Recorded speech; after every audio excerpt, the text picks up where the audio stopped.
Chapter 27. Every single one of them was climbing with all their strength. Even if they couldn't be amongst the top 40 disciples, they didn't want to become a laughingstock by falling down. Especially now that every single disciple from the big sects and their families were here. In a prestigious and famous competition like this, losing to their fellow disciples of the same sect was nothing to be ashamed of, yet losing to someone from the other sect was nothing but disgraceful. Look at your pathetic faces. You all should have stayed in your dorm rooms in the first place. A disciple from the Morning Star who didn't participate in the competition shouted at the Golden Valley disciples as his fellow disciples laughed out loud and ridiculed them. At least we are in this competition, not like those cowards who didn't have the guts to participate, the Golden Valley disciples shouted back. We prefer to be here rather than participate and bring shame to our sect. Unlike you scumbags. Hey, don't spit such nasty words in front of the girls. Hey girl. I'm not like them. What the F *** K, dude? Hey girl. Yeah, you from the Silver Moon. Don't talk with those Morning Star scumbags. They have skin disease. The stairway was in an uproar, and there was no shortage of entertainment for the crowd to enjoy. Many of the disciples were cursing each other and showing all kinds of signs using their hands. Fortunately, fighting on the steps was prohibited, or this place would have already become a battleground. But that didn't stop them from abusing each other using words, and some of them took the cursing game a step ahead and scolded their dead ancestors.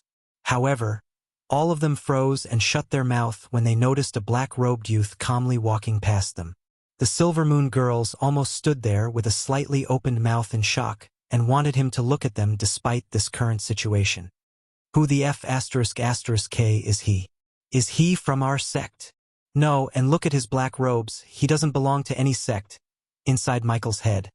The system was rewarding him with badass points and converting the soul pressure into experience points. He was extremely happy as he tried his best not to laugh in joy. Oh my God! He's only 15 steps away from reaching Evan and Victoria. The disciples of the Sunrise sect felt their heartbeats rising and prayed to their gods that he honor his words. They doubted Rion. Their best disciple would have reached this level as he was making climbing the steps so easy and effortless. Human. It's not a shame to rest a bit. Rest? This is like a walk in the park to me. You're an arrogant F *** cur. Do you know that? While Michael was calmly walking towards the top, Evan Clark, Victoria Parker, Hannah Barry, and Nyla Reed had already reached the 45th step, and by the time they reached the 50th step, the previous calmness on their face and demeanor started to change. Their climbing speed dropped considerably as the pressure they were feeling increased significantly. Look! It's the ghost! Just when Michael stepped on the 40th step and stood alone, someone from the crowd shouted, "You mean the ghost who destroyed the Blood and Bone sect?" Yes. He's the ghost from Rivertown. The moment the crowd heard this, all of their gazes left the celebrity disciples and landed on Michael as the system continuously awarded him badass points. Not only the crowd, but the celebrity disciples also stopped the discussion among them and looked at the one the crowd calling Ghost. His face still carried a warm smile as he walked towards the top, like the soul pressure they were creating was nothing but a gentle breeze. Shit. We are F *** Ked, Gaia sighed as Selena gritted her teeth, remembering the incident that happened at the waterfalls. How the F *** K? He killed an entire sect with his cultivation level. You moron. Can a normal body refining stage level 1 cultivation reach the 45th step? The people who initially mocked for no reason felt a cold chill running through their spine. News travels fast. He was glad that someone from the Rivertown came here and recognized him. On Earth, he made sure that no one recognizes him, but here, the more people recognized, the more badass points he got from the system. I never expected that this young man is the famous ghost of Rivertown. It looks like he isn't a normal youngster after all. Elder Mark let out a small smile and sighed. Looking at a youth who was younger than them climbing higher and higher, most of the disciples started to crawl towards the top using their both hands and feet, like a baby. However, Michael still looked calm and step by step reached the 50th step and stood only 10 steps away from the 4 celebrity disciples. Who is he? Where did he come from? Hannah Barry and Nyla Reed were gawking at them as they tried to climb forward using all their strength. Pervert! Selena's heart was trembling in anger, but she couldn't show it in front of Alex. If Alex had done something to him because of her, Both of them would be punished by the sect for disrespecting the competition, so she could only swallow her anger and watch him show off. 4 of them, including Evan Clark, tried their best to move forward. Each of them took pride in being the best among their generation and didn't want to lose to an outsider like him. Unfortunately for them, the pressure on the 60th step was just too strong, and they knew that they were at their limits. So at this point, they could only watch him calmly take one step at a time and hope that he wouldn't reach the 60th step. Human, the pressure on the higher steps will be too strong. Stop here. You have already reached the top 10. Michael could sense the nervousness in her voice, but he was not in the mood to quit now, especially since the experience points and badass points were raining down on him like crazy. Is he going to reach the 60th step? If he did, the sects would go crazy to recruit him. Elder Mark, do you think he would still want to join our sect? Claire knew that at this point, the 3 big sects would give him an abundant amount of resources and ask him to join their sect. They even didn't have a suitable dorm room for a talented youngster like him, let alone the resources for his cultivation. The people of Rivertown said that he destroyed the Blood and Bone sect because they massacred a village full of commoners. It might sound illogical, but I have a feeling that he will honor his words. Then the sun will really rise in our sect. Do you think he's single? Look at him, bitch. Handsome guy like him wouldn't be single. I bet he has a bunch of girlfriends. The female disciples, including the ones in the 3 big sects, couldn't help but admire him. The Silver Moon disciples looked at him like they were going to eat him alive while he reached the 59th step and stood just a step away from the 4 celebrity disciples. Using their last bit of strength, Evan Clark and Victoria Parker took another step and reached the 61st step, leaving Hannah and Nyla behind. He reached it. Oh my God! The crowd became restless when they saw him standing beside Hannah Berry and Nyla Reed.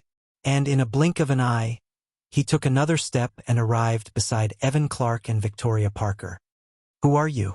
Evan Clark was exhausted as he asked him breathlessly. He still looked calm, like he was immune to the pressure, and for the first time in his life, Evan felt inferior to someone of his age. At first, when he heard about the destruction of the Blood and Bone sect and the ghost who did that, he didn't pay much attention because, with the right plan and spells, anyone could accomplish that feat. However, he had never thought that he would be this powerful and talented, especially considering his cultivation level. A nobody couldn't reach this far, and looking at his calm face, he couldn't help but admire and respect him. Didn't you hear? Him called Ghost. He gently patted Evan on the shoulder and continued to step forward towards the top. How could this be possible? Victoria and Evan's eyes were wide open, and their face was full of disbelief. He's only at the level 1 body refining stage. How is he resisting the pressure? He doesn't belong to any sects, but he managed to surpass us. The 3 girls were startled and watching his back as he continued to move forward towards the top. He must have used some pill to resist the soul pressure with weak cultivation level. I can simply blast him away with one spell if we met on the battleground, Victoria calmly said, as the 3 of them could feel the arrogance in her voice, but they also couldn't disagree with her. There wouldn't be much of a fight between her, a body refining stage level 8 cultivator, and the ghost, who was only a level 1 body refining stage cultivator. All of them were thinking that he must have used some kind of tactic to kill Ralphie and refused to believe that he could defeat Ralphie fair and square. Chapter 28. Look, the ghost is number 1 now. He really surpassed Evan Clark and Victoria Parker, and he is still climbing towards the top. Holy shit! Am I dreaming? How could he surpass those prodigies? 2 years ago, there was a mysterious girl. Now we have him, and just like her, he's also not from any of the big sects. Many people were shouting in surprise as Michael had become the center of attention. Who would have thought someone would appear out of the blue and surpass the celebrity disciples? Where did this young freak come from? How could he be so strong? Humph! Look at him. He must be using some kind of pill or potion. If he wasn't, it would be impossible to be so calm and relaxed. It's still not over yet. Evan Clark and Victoria Parker will catch up soon. The disciples of the sects gloomily stared at him while some of them tried comforting themselves by hoping that their breathless seniors, Evan Clark and Victoria Parker, would move again and surpass him before he breaks the existing record by reaching the 70th step. When Michael stepped on the 67th step, he was still looking cool and calm. Is this freak going to break the record? Gaia was thinking to herself as he reached the 68th step and broke Selena's record. Oh my God! He broke Miss Selena's record and only 2 steps away from the all-time record. What a freak! On top of the stairway, Alex Fisher's and the other three's expressions changed as well. Especially Selena's, who had been looking at Michael with a mix of anger and shocked expression on her face. How is he able to reach the 68th step under our pressure? Adam Kane was surprised as his brows raised automatically. Interesting, he is only at body refining level 1, still he managed to reach this far. I guess he has some interesting secrets. Sadie's gesture was alluring, and looked at him in a provocative manner. Her sweet gentle voice was enough to touch anyone's heart, as her blue eyes stared at Michael from top to bottom. The black robes he wore were nothing like anything she had seen, and it perfectly complemented his charming features and lean body. We should increase the pressure. Why? Adam Kane calmly asked Alex as Sadie answered him. Although I hate to do this to him, Alex is right. We can't let an outsider like him reach the 70th step. Remember what happened 2 years ago when an outsider like him created a record? It brought nothing but shame to our sections by the look on his face. He would definitely surpass the 70th step if we don't do anything. Since she put it like that, Adam could only agree with them and increase the pressure. The 4 of them were the strongest of the younger generation in the Breedia Kingdom. If they combined their strength to suppress a body refining stage cultivator, it would be impossible for any at the same level as Michael. The other 3 unleashed their soul pressure straight away, and it was mainly focused on Michael. Still, the slight increase in the pressure rendered Evan Clark and Victoria Parker immobile. They were stopped at the 62nd step and could not even move a muscle in their body, while some of the youngsters in the lower stairs were even pushed back by the pressure. System has detected a sudden increase in pressure. Conversion will begin in 15. 14. The system suddenly informed him as he had to stop moving. Looking at him stop moving, Alex's lips curved and put a cold smile on his face. In his heart, he snorted coldly. Trying to reach the top under our soul pressure, huh? Let me see how you take another step. I think he reached his limit, Elder Sandra stated as the other 3 elders nodded, while Michael was standing there without moving. Human, they increased the soul pressure and focusing it on you. Trying to stop me? Too late, bitches. He snickered, seeing the Synergy Devourer resumed to convert the pressure into experience points. Until now, he only wanted to reach the top because he wanted to earn as many badass points as he could, but since these 3 intentionally increased the pressure to stop him, he couldn't wait to reach the top and crush their arrogance. He wouldn't be able to sleep if he surrendered to these 3. He was the greatest assassin on Earth, and his pride and ego were above their arrogance. Look, he stopped at the 68th step. Such a shame, I really thought he would break the record and create a new 1-inch. It's no shame, you idiot. With his level of cultivation, he had already created a new record and proved his prowess. He's moving again. Nobody couldn't remain calm anymore the moment they saw him take a step towards the 69th step. Everyone's vision was on the ghost, was only a step away from breaking the record. He brushed his hair back again as it was fluttering in the wind as he smiled at the 4 of them on the top, but this time his smile was not a warm one. Rather, it was an arrogant one. What is he doing? He is in the first place now. If he took another step, those 3 would feel offended? Sect leader Claire said with a puzzled expression. That youngster possesses the aura of someone who stands above all else. He's like the fire where his opponents are like the oil. The more the enemies, the more he blazes through them. Gaia's heart and mind were filled with doubt and shock. Looking at him standing on the 69th step with his low-level cultivation, she couldn't help but start to admire him. Although he was young, he had proved himself a person who is both resourceful and powerful. Every time she thought he couldn't do something, he would prove her wrong and surprise her. Even if he had the special body type, this shouldn't have been possible. There is more to him than what meets the eye. On top of the stairway, the combined pressure from the 3 big geniuses had doubled and caused strong winds to appear. Many youngsters clinging on their positions were now thrown off from the stairway. Give me more. The crowd felt goosebumps when the words escaped his mouth as the 3 of them were startled. More pressure meant more experience points, and after he said these words, the system started to award him with more badass points. He did it. Finally, he took the 70th step as the crowd went crazy and most of them stood from their seats in shock. Behind him, Evan Clark and Victoria Parker looked up at Michael, who was walking forward towards the top. Each step he took created a new record, while the crowds in the square held their breath and stopped uttering any words as they stared at him dumbstruck. Under the gazes of over 3 geniuses and Selena, he kept moving and reached the 90th. What the 90th step? Oh my God! Everyone gasped for air in shock and looked at the ghost as if they were looking at a real ghost. Is he even human? This is insane. Gaia became speechless and watched him take another step and reach the 91st step. The 4 of them on the top felt like they were being struck by lightning. The 3 of them were core formation stage cultivators, and on top of that, Selena was also releasing her soul pressure on him. Yet, a young body refining stage cultivator was actually able to resist the pressure unleashed by them. They simply couldn't believe it. Under their shocked gazes, he moved again and reached the 95th step. Focus every bit of pressure solely on him. I don't believe he could withstand that, Alex said with a cold tone as the 3 of them immediately focused all the pressure created by them on him. The 4 geniuses increased the pressure once again, hoping to throw Michael out of the stairs. If he continued to step up, he would definitely reach the top ad stand beside them. Just by doing that, he would shatter their reputation and make them look weak compared to him. He had already brought shame to them by reaching the 96th step, which was something impossible and never had done before. Michael, on the other hand, did not give a shit about their reputation and wanted to reach the top and earn more and more badass points and experience. Humiliating them and the girl who tried to kill him was just icing on the cake. Step by step, he reached the 96th step, 97th, then the 98th, and finally the 99th step. If he took another step forward, he would be standing side by side with the 3 big geniuses and a small genius. Impossible! Chapter 29.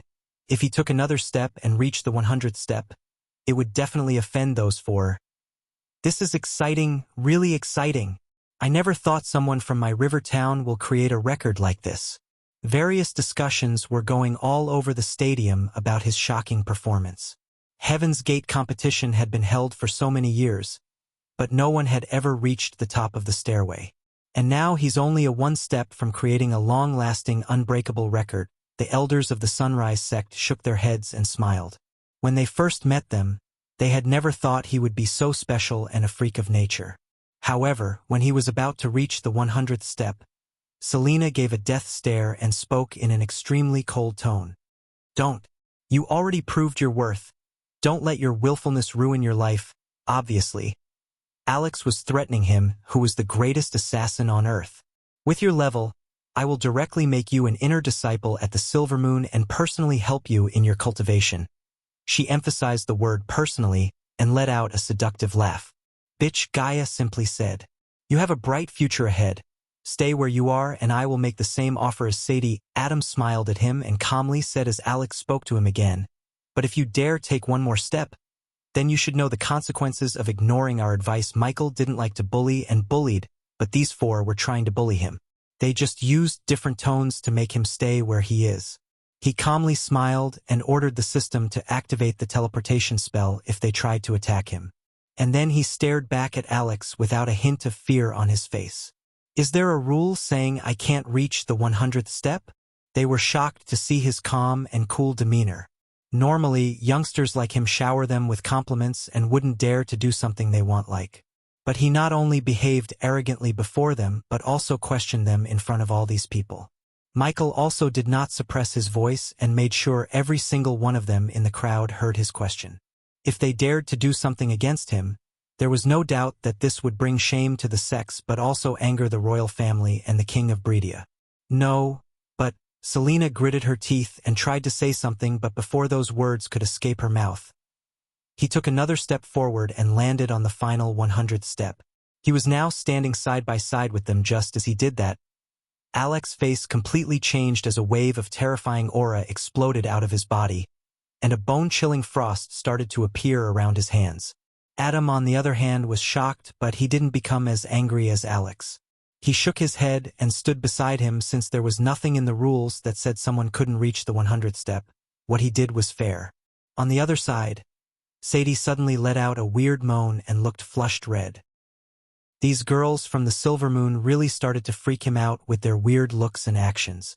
Right now, the crowd who were watching the scene had become very excited. None of them ever thought that someone would break the 70th step record, let alone reaching the 100th and stand alongside the 4 celebrity disciples. Holy! He really reached the top. We have just witnessed history in making guys. Where did he come from? What's his real name? Even in the sight of these 4 bid shots, he didn't back down. He earned my respect. From now on, the whole kingdom would know the name Ghost. But he made a mistake by offending them. Just look at Alex's expression. He looks like he's going to kill him. Offending a big shot like him would never end in a good way. I'm sure the Morning Stars will make his life harder in the next round. Everybody was gossiping and expressing their opinions while the Sunrise Sect people started to worry about his safety. You just made a big mistake. Human? He didn't pay attention to Gaia's warning as he was looking at the experience points. He now had enough points to reach the body refining stage level 6 and already earned back the badass points he had spent for the Energy Devourer spell. This trip is extremely worth the risk. He knew by taking the last step, he would offend Alex. A big shot in this kingdom, but the benefits he received were worth the risk. No one has ever disrespected me the way you just did. Ghost, you will pay for that. He radiated an extreme killing intent that would scare anybody who looked at him. Yet, Michael almost laughed out when he noticed his killing intent towards him being turned into experience points for him. This spell was really legendary and overpowered. By making someone angry, he could now earn experience points with this spell. Since the time he was born, Alex Fisher had been raised with great privileges by one of the most powerful families in Bredia. He was a child really blessed with the god as he had a great talent for cultivation, wealth, and an attractive body with a handsome face. This consciousness of being born like this had been rooted deep into his mind as ego and pride. Who was this ghost to disrespect him? A nobody without any background. Thinking about this, he felt incredibly furious and couldn't hold his anger. You crossed your limit. Selena gritted her teeth and said angrily as Michael tilted his head like a puppy and frowned. Who are you again? You really want to die, huh? Alex's expression was getting colder, and his killing intent was getting thicker as Michael's heart was nursing with joy looking at all the experience points. Alex, look around you. This is Heaven's Gate competition, and we're here to assess this competition. Everything you speak or do will represent the Morningstar sect. There's no rule in this competition which states that someone can't reach the top. Are you going to attack him just because he reached the top? Adam quickly interfered before this situation turned ugly. Although by stepping on the 100th step he tarnished their reputation, they still needed to think about their sect before doing anything that would bring shame to their sect. You can tell me what I can do when you defeat me within 5 attacks, Kane. Adam expected this reply, but still, he gritted his teeth in anger. Nevertheless, after Adam's warning, he withdrew his killing intent and decided not to kill him, because he knew the elders would punish him for disgracing the competition and their sect reputation, and that was the best-case scenario. The worst case was this incident reached the ears of the king, and at that point, the king would definitely cripple his cultivation or sentence him to death. I let you live this time, he said coldly and flew down to the ground standing on a flying spear with Selena. Boys, Sade snorted and tapped Michael's shoulder. My offer is still standing. I'll even recommend the elders to make you a core disciple. Sorry, miss. I have already decided to join another sect at this point. The first round of the competition had concluded as many disciples of the sects and youngsters were jumping off of the stairway, but hearing their conversation, they all paused for a moment to hear what sect he had decided to join. Oh! Sadie was surprised since there's no chance Alex would let him join the Morningstar, and Adam seemed like he's not planning to take him either. Leaving those 2 sects, there weren't any places that fit for his talent except her sect. Which sect? The Sunrise sect. His answer almost gave the crowd a heart attack. Among all the sects, he picked the worst and declined sect to join. Even if many of these youngsters couldn't get into the big sects, there were still other prestigious sects in the kingdom, but none of them wouldn't even think of joining the Sunrise sect. Sadie had a weird expression on her face as many people thought he was mad to consider the Sunrise sect. Are you sure about that, Ghost? Yes, I gave my word and am not going to back away now. Sadie saw an immovable resolution in his eyes as she sighed. So be it. But if you change your mind, My sect gates are always open for you. Like we join your whorehouse, Gaia mumbled inside his mind. Lots of disciples from the Morning Star were staring at him when he reached the bottom, and their eyes were filled with enmity and hatred towards him. Since he had just taken first place in today's competition and offended their seniors in front of all these people, they marked him as their enemy. Don't expect the next round will be like this. On the battleground, only the cultivation level matters. Someone walked up to Michael and whispered to him as he turned back to look at a red-haired youth standing in front of him. And behind the red-haired youth, there was a bunch of youth who seemed like his minions. Who the F*** K is he? When did you F*** K with him? If someone wanted to hurt him, they must be at least body strengthening stage level 2, and none of these youngsters were at that level. Whatever, he just shrugged and walked towards the Sunrise sect people who were looking at him like they had seen a demon. Chapter 30. The sudden appearance of a genius like him shook the square by storm, and everyone was waiting to see his battle prowess in the next round. The intense second-round competition would take place on a fighting stage, and this is what most people were looking forward to because only the powerful ones would be able to survive and win the round. Although he had taken first place in the first round and set a new record by stepping on the 100th step, some people were not very optimistic about him considering his weak cultivation level. Since no one had really seen him killing the disciples of the Blood and Bone sect, it was logical to doubt him. They were thinking of being able to resist some pressure doesn't really mean that he can defeat the higher-level cultivators in close combat. Some of them were even betting on his survival since he had offended the celebrity disciples, especially Alex Fisher and Selena, and neither of these two were not someone who can be easily dealt with. They were the rising stars of Breedia and heirs to two prominent families. All the disciples of the Morning Star and Golden Valley were looking at him with jumbled emotions. Since the starting of the competition, none of the competitors brought shame to their sect and seniors like Ghost did, an outsider from nowhere. And even after that, he didn't join any of their sects but actually decided to join a declined sect, and this angered them to an extent. The first round of the competition is completed. All top 24 participants proceed to the fighting stage in 5 minutes, Selena announced this time, and the 4 of them flew to the next stage and landed on a high tower in the center of the square. In front of the tower, 12 4-meter-tall fighting stages were waiting for the 24 participants. This freak going to F*** K them all up? Gaia sighed. Unlike these doubtful crowds, she saw him massacre each and every disciples and Ralphie without using any dirty tricks. Even a strengthening stage level 2 cultivator couldn't do anything to him, what these weaklings could do to him. If there wasn't a chance that someone might recognize her, Gaia would jump out and start making bets to get super rich. The 24 youngsters who were in high fighting spirits didn't take the given 5-minute break but already reached the fighting stages as Michael walked towards the Sunrise sect people. Everyone, the elders, and the group of disciples came rushing to him as they surrounded him. A moment ago, he looked extremely arrogant and cold, but now his demeanor took a 180 turn and looked friendly and warm. "Young man, you." Elder Sandra's voice trailed, but Michael sighed and retrieved Rion's blood-stained badge from his storage. Each of their eyes widened and their bodies slightly shook looking at the bloodied badge on his hand. "I'm sorry for your loss," he sighed and started to tell what happened at the Rosewood Village, making Rion the hero of the story. Some of the female disciples dropped on their knees hearing him as tears started to flow out of the male disciples too. Michael was surprised to see each of them looked truly saddened by Rion's demise, and except Elder Mark, the other elders also couldn't hold back their tears. "Young man, you don't have to join us for Rion. It's still not too late to join the big sects for you."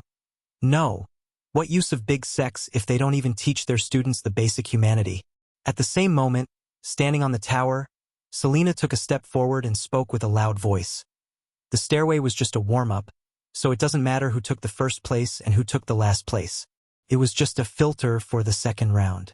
Only those who have exceptional cultivation and power will be able to survive the second round. Celine might have said this looking at the crowd, but it was definitely directed towards Michael. "Miss Selena, may we know what the rewards are this year?" Someone from the crowd shouted as everyone stared at Selena for her answer. "Yeah, tell us, senior. It will be an extra motivation for us," a youngster from the Morning Star asked, and not only did the participating disciples look up with anticipation, But even the crowd was also filled with expectations. The competition was organized by the royal family and the three big sects, so the reward would be no joke. So be it. The first place will be rewarded with three things: 50,000 gold, 1 storage ring, and 1,000 years old blood lotus.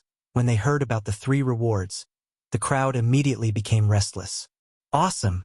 50,000 gold. With this amount, the winner don't even have to cultivate, but spend the rest of their life like a king. F***K the gold. The 1,000-year-old blood lotus is even more precious and valuable. When turned into the arch pill and consumed, it would cancel the bottleneck between the body refining and body strengthening stage. This is a huge reward. The storage ring is not a normal thing either. The storage ring is small and convenient to carry, and it can imprint a person's soul wave, making it so that only the owner can use it. The second place will get. Selena started to speak, but Michael was not in the mood to listen since he was aiming for the first place. I hope the rewards are worth my time. The disciples felt like they had just been attacked by a huge hammer when they heard him and looked at his face. Brother Ghost, don't tell me you don't know the value of these things? Not much. He was still new to this world, so he had no idea what he could do with 50,000 gold. Obviously, he didn't care about the space rings. He had the system storage for that, and this was the first time he was hearing the name Blood Lotus. Young man, do you really think you can take the first place in the second round too? Elder Miles asked doubtfully as Michael smiled. I don't think, Elder. I know I can. I have a reputation to protect. After all, they saw no fear in his eyes but pride and confidence as the loud boom sounds of war drums appeared again. Boom, boom, boom. Good luck, young man. Please be safe, Brother Ghost. Michael waved at them and went to the fighting stage where Alex was waiting for the participants. When all the 24 participants were ready, they were now just waiting for Selena's command, and she casually waved her hand as 24 phone-sized marble plates flew out in line. Each plate's back faced each participant. Hey, race 24 plates. On top of them there is a number from 1 to 12. Choose one randomly. Participants who get the same number will be fighting against each other on the stage. This was the same rule as Gaia said earlier. Pray to your God that we don't pick the same number, the red-haired youth from before said with an evil smile. Who the F***K are you? He didn't even know this guy. He was doing his best to get himself killed, and Michael wondered why. Hearing Michael, a flash of anger appeared in his eyes. You'll know soon. Aside from the top 3, for the rest of you, your sect will reward you individually depending on your results. Therefore, everyone has to fight with all of their strength, Adam Kane said loudly. Let the fights begin, Selena said as all the participants walked up and chose a plate.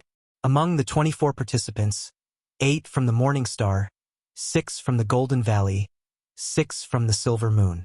In the remaining 4, 2 picked the Morning Star and 1 joined the Golden Valley.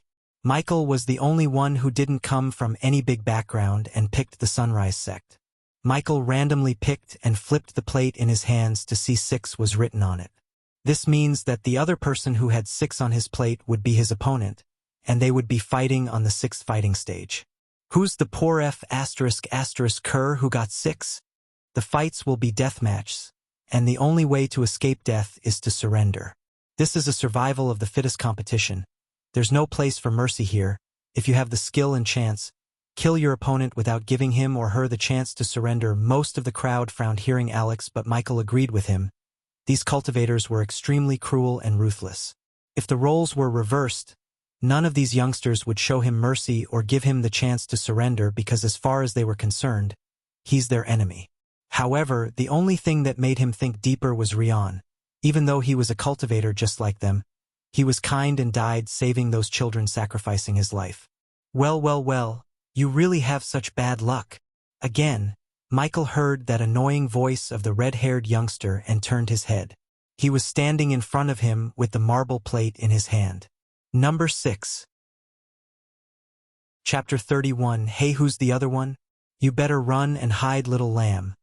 A youngster jumped up onto the first fighting stage and called out his opponent arrogantly. He wore the uniform of the Morning Star and his face was filled with arrogance. But the next second, when he saw who his opponent was, the arrogance disappeared from his face. as he swallowed a mouth full of saliva. He felt like he was going to faint on the spot because the one who just landed in front of him was none other than Victoria Parker from the Golden Valley. "I surrender."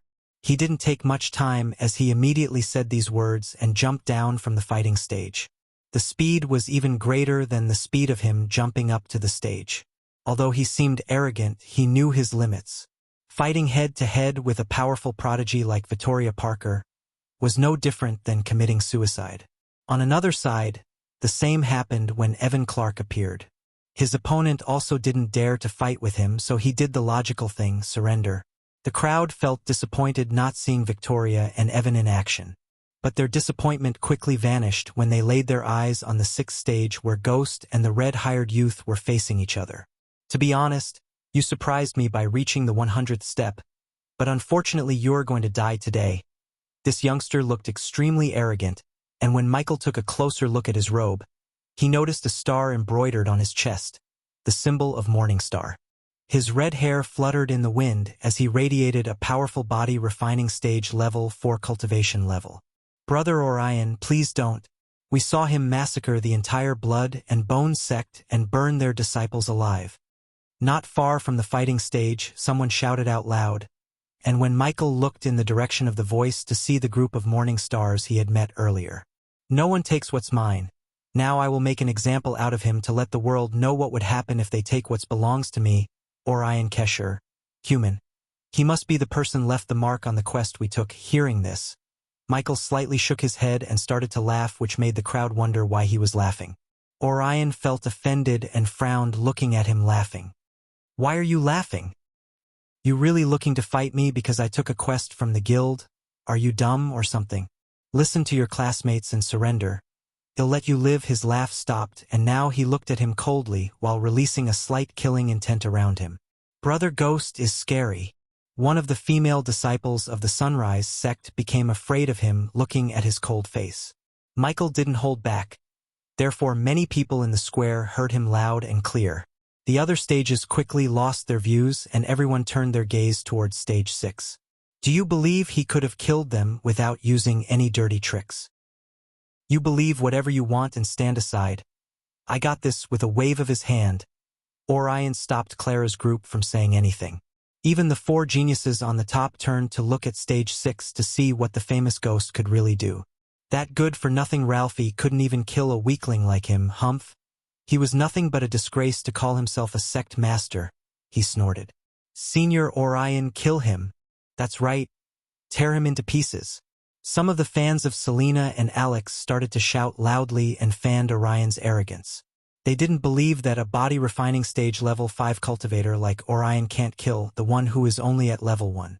Clara felt uneasy in her mind because she had already witnessed his terrifying power before. "Die!" In front of Michael, Orion shouted as loudly as he could. Orion dashed at him with a silver sword in his hand, while magical symbols appeared around the sword to enhance its power. Swoosh! "Kill this F*****cur human." Yet before Orion could come closer, the crowd saw Ghost's body turn into a bolt of lightning and disappear from Orion's view. But in a flash, he appeared behind Orion, and from his fingertip, a blue lightning bolt shot through Orion's forehead. Splash! Ding! Congrats to the host for killing a body refining stage level 5 cultivator. The reward is 4,000 experience points as well as 200 badass points. The next moment, Orion dropped on the ground with a hole right between his eyes. The youngster who acted so high and might a moment ago did not have a chance to scream and lying on the ground dead. A puff of smoke was coming out of Orion's wound and his eyes were still wide open, as a terrified expression could be seen on his face. This scene terrified everyone and sent a cold chill through their spine. Killings like this on Heaven's Gate competition was a usual thing and the crowd didn't fear the blood and deaths. However, what terrified them was how the Ghost killed Orion. He was quick as lightning and Orion didn't even get the chance to raise his sword at him or defend himself. "Dumb F*****cur." Gaia sighed and cursed looking at his dead body. The loud shout was the only thing he did on the fighting stage. Orion didn't even have a chance at attacking. He didn't even have the time to show his combat skill and combat weapon. The loud shout was his only performance on the fighting stage. Michael's face showed an expression of indifference, and he didn't even take a look at the dead body lying on the ground. Neglecting the thousands of shocked eyes on him, he jumped down from the fighting stage. He made living by assassinating people, and killing Orion didn't feel any different. Michael even gave him the chance to surrender, and his classmates told him not to fight, but he ignored all of them because of his arrogance and paid the price with his life. Holy shit, what just happened? How could he be so fast? This is too shocking. Just how powerful is the ghost? He killed someone who was 4 levels higher than him. He killed him like swatting a bug. That Orion kid should have surrendered. Did you guys see that? The ghost didn't even blink his eyes when he killed. He's actually looking down on the Morningstar sect. Just with his attitude and courage alone, he has my respect. Everybody was still shocked, and the square was once again in uproar. Only Clara and her group knew the outcome 100% sure. The fear and respect towards the ghost had once again risen everyone's hearts. Thank God that bullying son of a bitch is dead. Yeah, I too secretly wanted him to die. Damn it! He killed one of us. Some of them from the Morningstar looked relieved, while some of them looked pissed off. But many of them were looking at Evan Clark, their ultimate hope and the trump card in their sleeve. I want him to be matched with Evan. I bet Evan will beat him in combat. That's for sure. Withstanding pressure and fighting head-to-head is entirely two different things. Evan Clark was the representative of the Morningstar sect in this competition, and his abilities were extraordinary, unlike Orion. After a few minutes, the first round came to an end. 12 participants had been eliminated, and the remaining 12 would continue fighting. Just like before, they would draw plates and fight the ones who picked the same number as them. Again, Victoria Parker and Evan Clark were having a field day as their opponents surrendered the moment they saw them.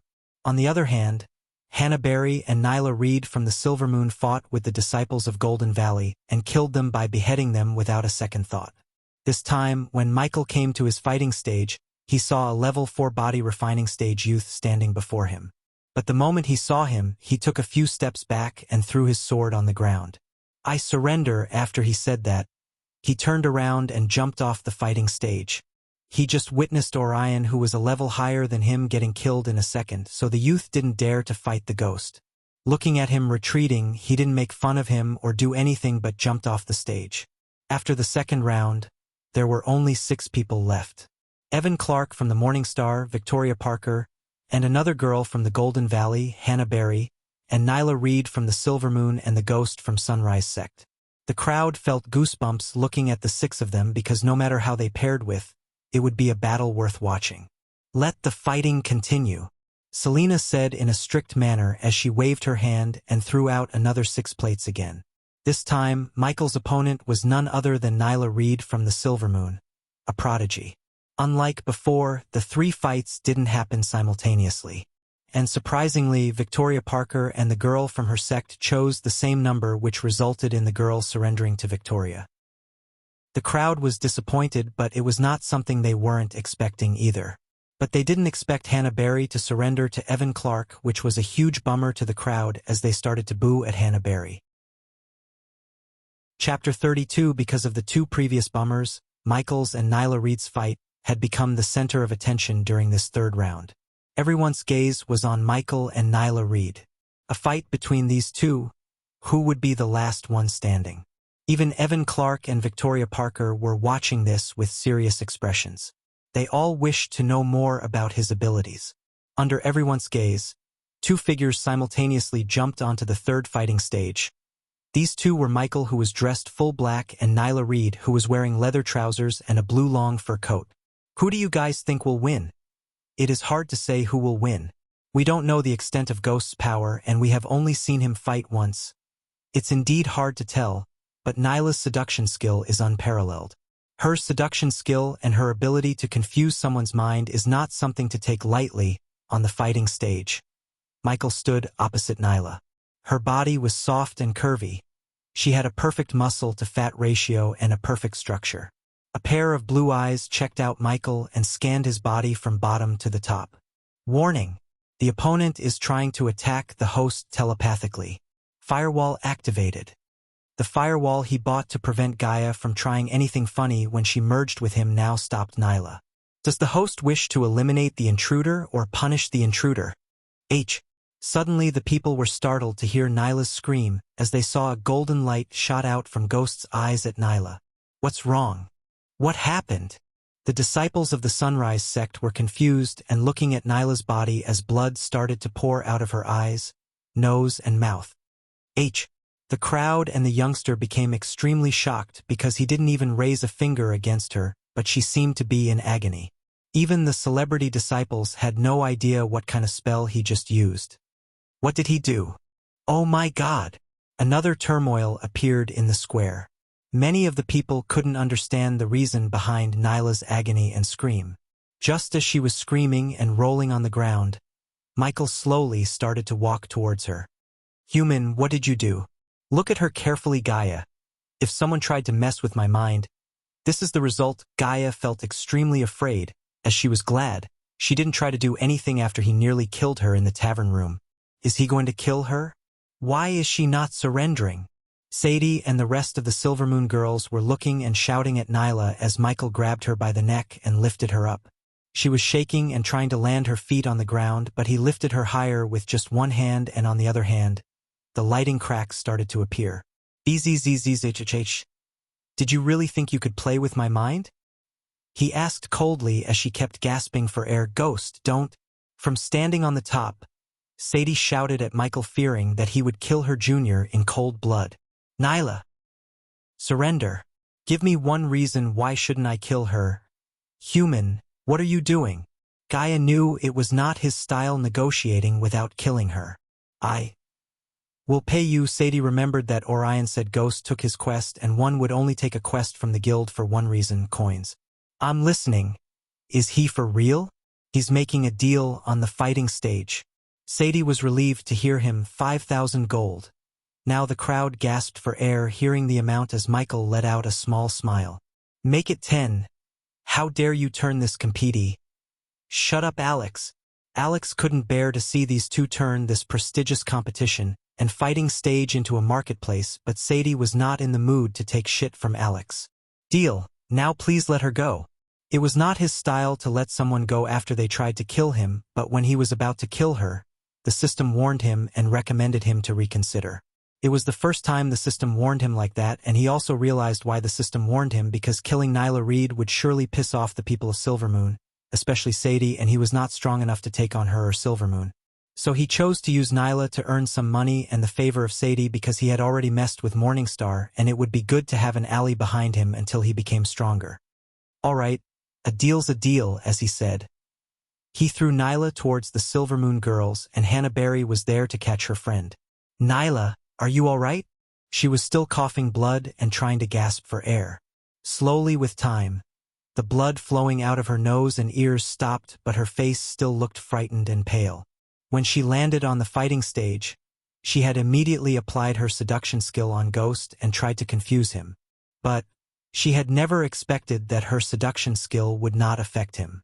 Not only his mental capacity was beyond her imagination, but also her telepathic attack backlashed and almost took her life.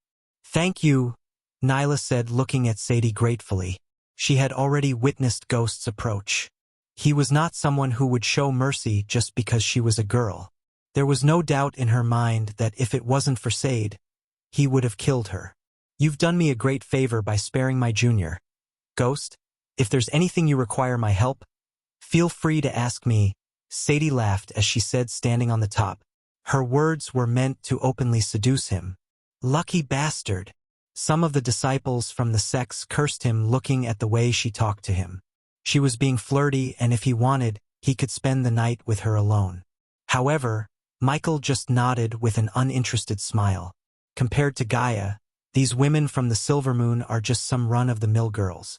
With this battle, the finalists had been revealed and the crowd erupted in cheers for the upcoming fights. Until now, Victoria and Evan hadn't fought a single battle.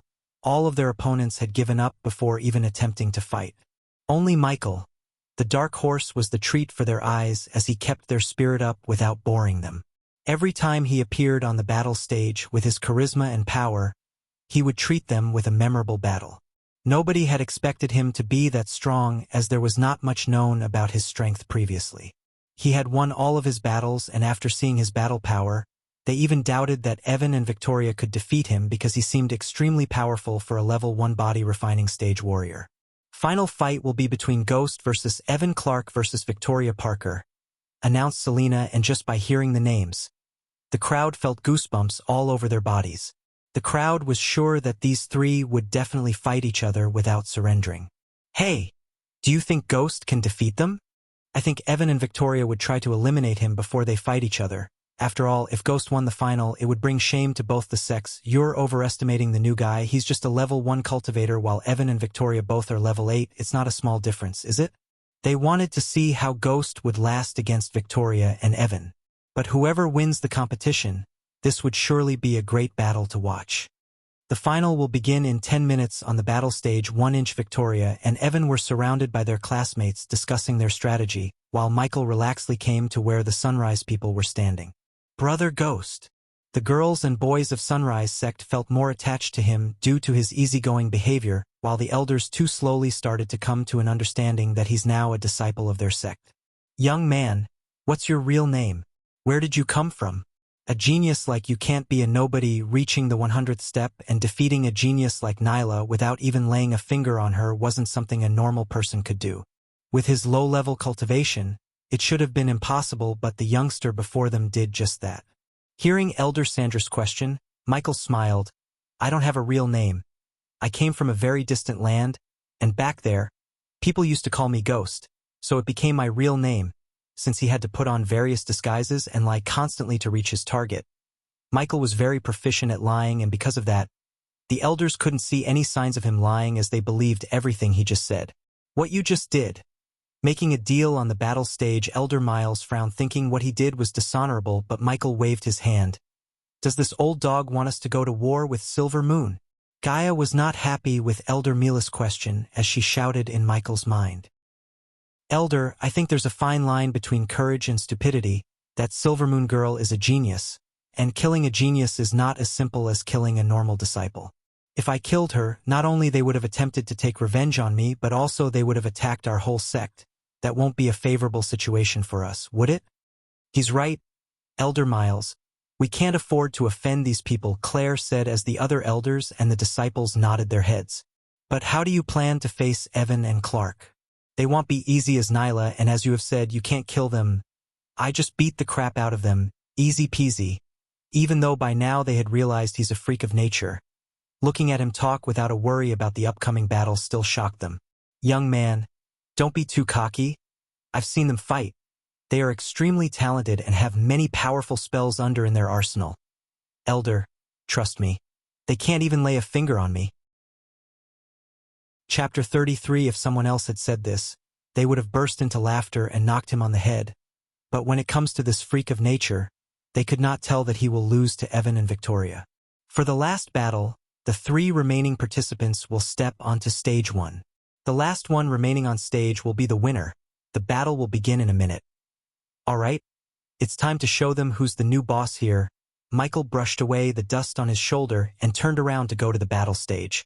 When he was about to take a step forward, someone grabbed him by his hand and he turned and saw the worried face of the sect leader Claire. All the best. If he could win the tournament and give the rewards to the sect, she could settle a portion of the debt to the debt collectors and buy some of their lands back. With Ghost, they now had the chance to survive without closing their gates. Thank you, sect leader. He patted the sect leader's soft hands and smiled. Evan and Victoria were already on their way to the stage and the crowd was waiting for him. While his black robes and hair were fluttering in the wind, he walked towards the stage and landed on the stage with a simple leap. Looking at the 2 stars of the younger generation and the dark horse of this tournament, the crowd was really excited. The last battle was finally going to start.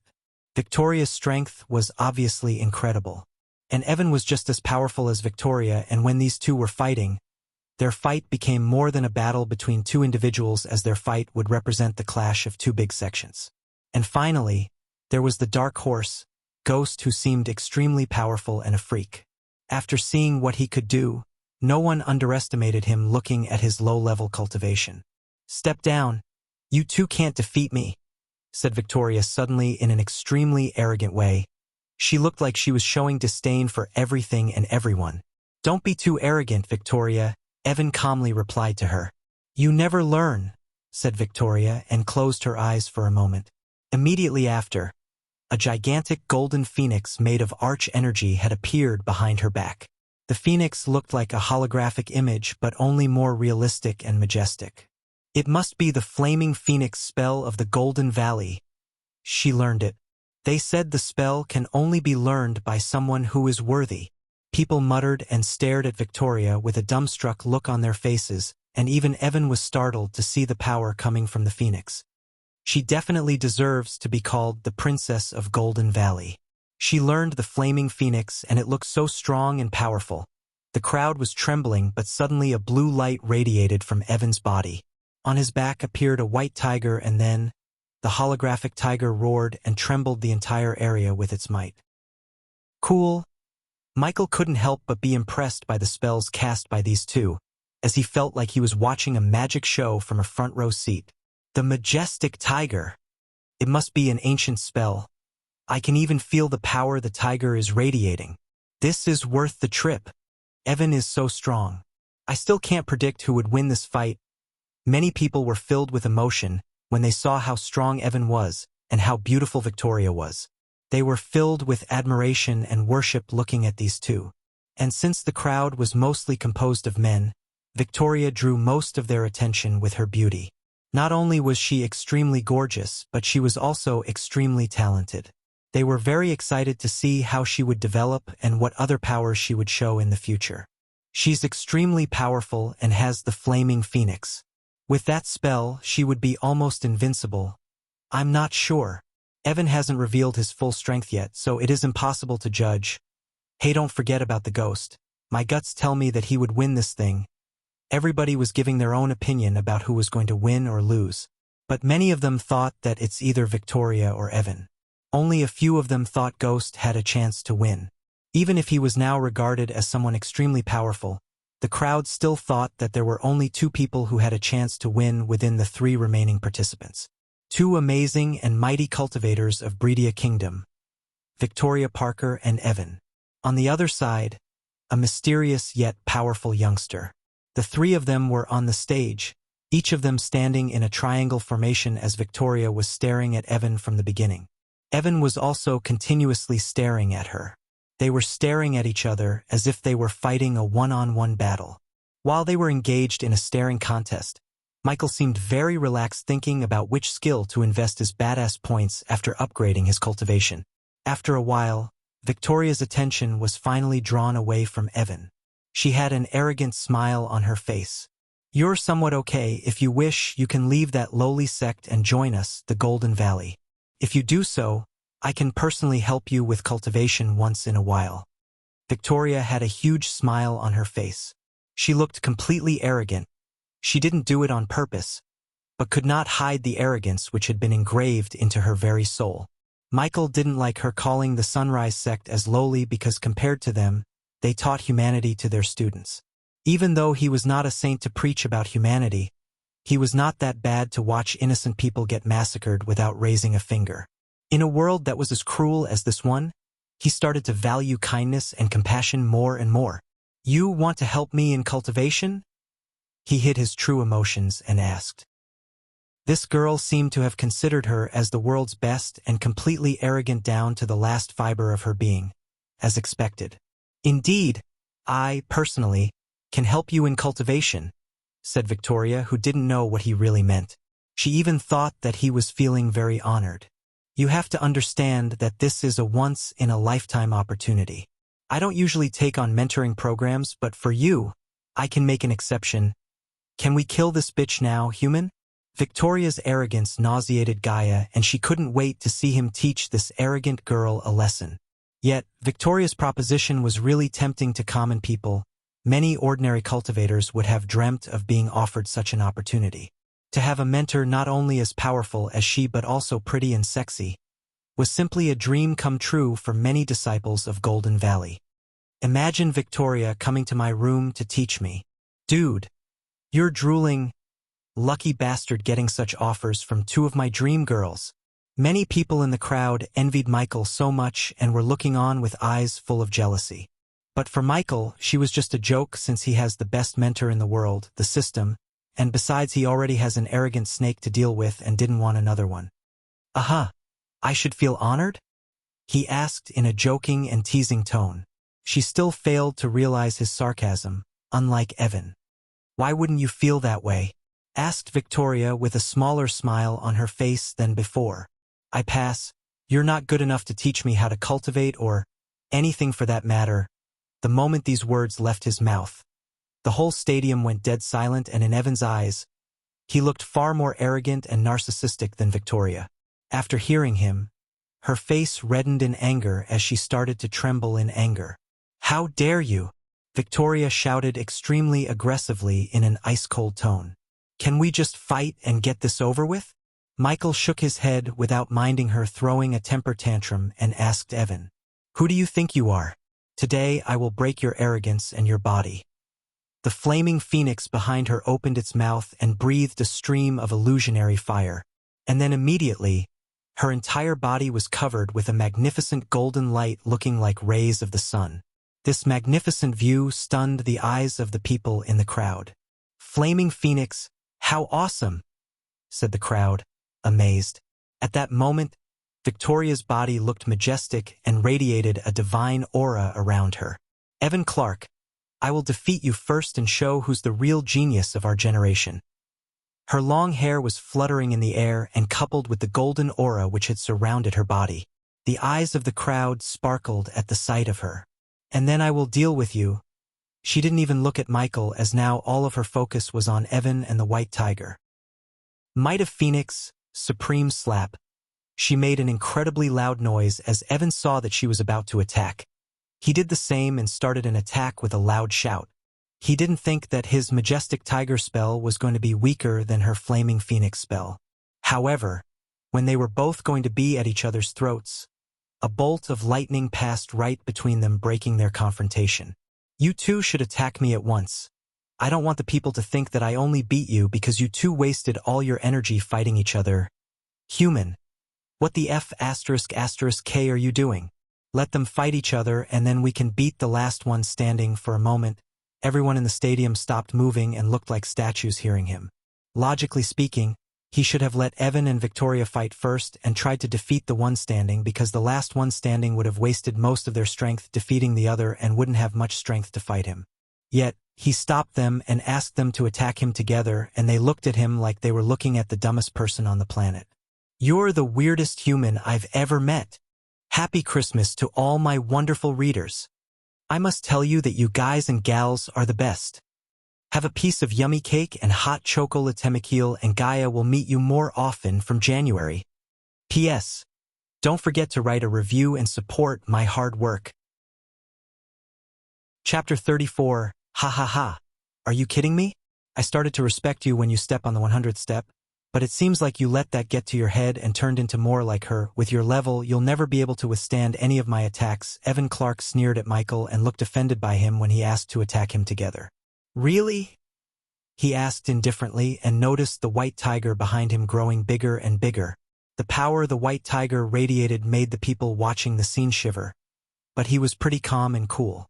Sensing the colossal oppressing straight coming from the white tiger, Victoria waited to see how Ghost was going to defend himself, and until now he didn't take his weapon out.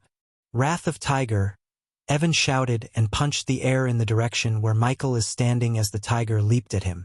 Lightning Dash, looking at the tiger coming in his direction. He calmly activated the Lightning Dash skill and moved towards Evan like a lightning bolt. The Lightning Dash skill reminded him of the famous DC character Flash, as the skill made him the Flash of this world. Although he couldn't compare to the actual speed of Flash, the level 1 Lightning Dash made him run at an insane speed, as many people could only see a bolt of lightning whenever he activated the skill. In a few seconds, after he disappeared from where he was standing, the tiger's gigantic paw hit the place and emitted an extremely loud explosion. Boom! Evan Clark's facial expression immediately changed as he sensed he struck nothing but the empty ground and felt a mild pain on his throat like he was bitten by an ant. What happened? How is he still alive? When the white tiger's figure faded away after the attack, The crowd saw Ghost was still standing there, without realizing that he had already moved and attacked Evan. When Michael saw that Evan Clark had a bewildered look on his face, he said while smiling coldly, "You lost." The crowd was confused when he said that, but Victoria and Evan realized the meaning of his word. "I." A small cut on Evan's throat started to become visible and blood leaked out from his throat. If the cut was a few more inches deep, he would have died. And thinking about this, he shuddered in fear. Ding! Congratulations to the host for successfully being a badass. The reward is 100 badass points. Selena and the three prodigies standing on the top saw what happened more clearly than Victoria and the crowd due to their higher cultivation level. They knew that Evan's reaction speed was much slower, and if Ghost wanted to kill him, he would have killed him. "I lost." After realizing that Ghost spared his life, Evan admitted the loss right away with dignity and jumped down the stage without looking at anyone. Michael could only sigh in his heart as he just lost a huge amount of experience due to the system's warning about killing Evan. And Evan admitting his defeat right away was a little anticlimactic for him because Michael had thought he would admit arrogantly and refuse to back down, which could have resulted in more fight and more badass points. Why did he say he lost? What did I miss? Idiot. Look at his throat. Can you see he was bleeding, and who do you think could have done that? The crowd slowly started to guess what happened when they noticed the blood leaking out of Evan's throat and swallowed a mouth full of saliva looking at Ghost. How fast? What kind of spell did he use?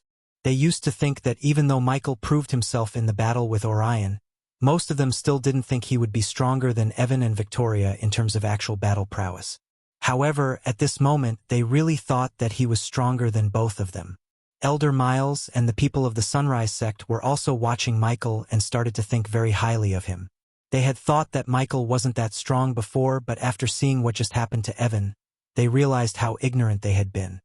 Even though we don't know him well, he's obviously a real genius. He must have been gifted ever since his birth. With him as our disciple, we really have a shot at reviving our sect again. First time in a long time. Elder Mark breathed a sigh of relief, and he really believed they could use him to revive their declined sect. You rely on your speed too much, and if you think you can do the same thing you did to Evan, you are going to be disappointed. Victoria sounded arrogant and self-confident again. She had recovered from her previous emotions. Relying on her rare flaming phoenix spell and a defense spell, she tried to break Michael's confidence. Speed? I don't need to rely on the speed to defeat you. You're thinking yourself too highly, just as everyone was thinking he would do the same to Victoria. He raised both hands as several bolts of lightning and a huge blast of wind appeared in front of him. Flame of Phoenix. Victoria's pupils were suddenly dilated as she quickly shouted. The phoenix above her breathed a hot stream of fire and clashed with his lightning bolts and wind blast. But when the fire met the wind blast, it was pushed away from him and put off in a few seconds. As for the lightning bolts, it didn't even slow down a bit as it went straight through the flames and hit her body with enormous power. The moment the lightning bolts plus the remnant force of the wind blast and the golden layer of defense she had around her body clashed, a thunderous roar spread throughout the stadium. Boom! Victoria groaned as she was already blown backward and looked extremely fragile and weak. She slid back to the edge of the fighting stage. One more step backward and she would have fallen off. At that moment, the crowd didn't know what was going on anymore. They were too confused. Michael had astonished them too many times. Each time Michael moved, they found him amazing, but each time, they also realized they had been underestimating him. It seemed like his strength was ever increasing. None of them couldn't guess the depth of his powers. At this exact moment, he bested two of the superstars of the younger generations quickly and easily. They remembered how they had thought that either Evan Clark or Victoria Parker was definitely going to win this competition and had put no one else in their eyes. The crowd was not the only one to think that way. Alex and Selena, but especially the latter, when she first met him, he was such a weakling and never even reached the body refining stage. He was barely able to escape her using some weird spell. At that point, she only thought he obtained these spells through luck. When he was put up to fight with Evan and Victoria, she had never imagined that he would easily beat them. What a freak of nature. Sadie's eyes widened looking at him, and she was glad that he made a deal to save her junior, considering even Evan and Victoria were defeated so easily by him. Do you still think you have the talent to teach me? said Michael while walking towards her as he blatantly humiliated her. Michael was filled with annoyance because of this arrogant girl's behavior, but what enraged Michael the most was that this girl didn't show a shred of respect towards anyone. In her mind, she thought she was superior to everyone and expected others to worship and respect her. He couldn't stand this arrogant and haughty girl who didn't even withstand a single attack from him. For the first time in her entire life, she was starting to feel ashamed of herself when she remembered what she had said. She felt like she was made a clown in front of all these people. Join your sect, meet you now, and then who do you think you are? What made you think that I would ever want to meet you? Michael continued to talk and made her understand how ridiculous she was and that she had no right to be arrogant. Victoria had the feeling that her face was burning. She had no words to speak to refute back at him. The crowd hadn't been so excited as at that moment. He gradually was showing more and more strength. He was gradually becoming more and more awesome. At first, he shocked the entire stage by stepping on the 100th step and creating a new record, and now he had bested the two prodigies without breaking a sweat. There's a fine line between arrogance and confidence. Think about it. The crowds looked forward to what he was going to do as he stepped closer to Victoria and stood only a step away from her. Ah!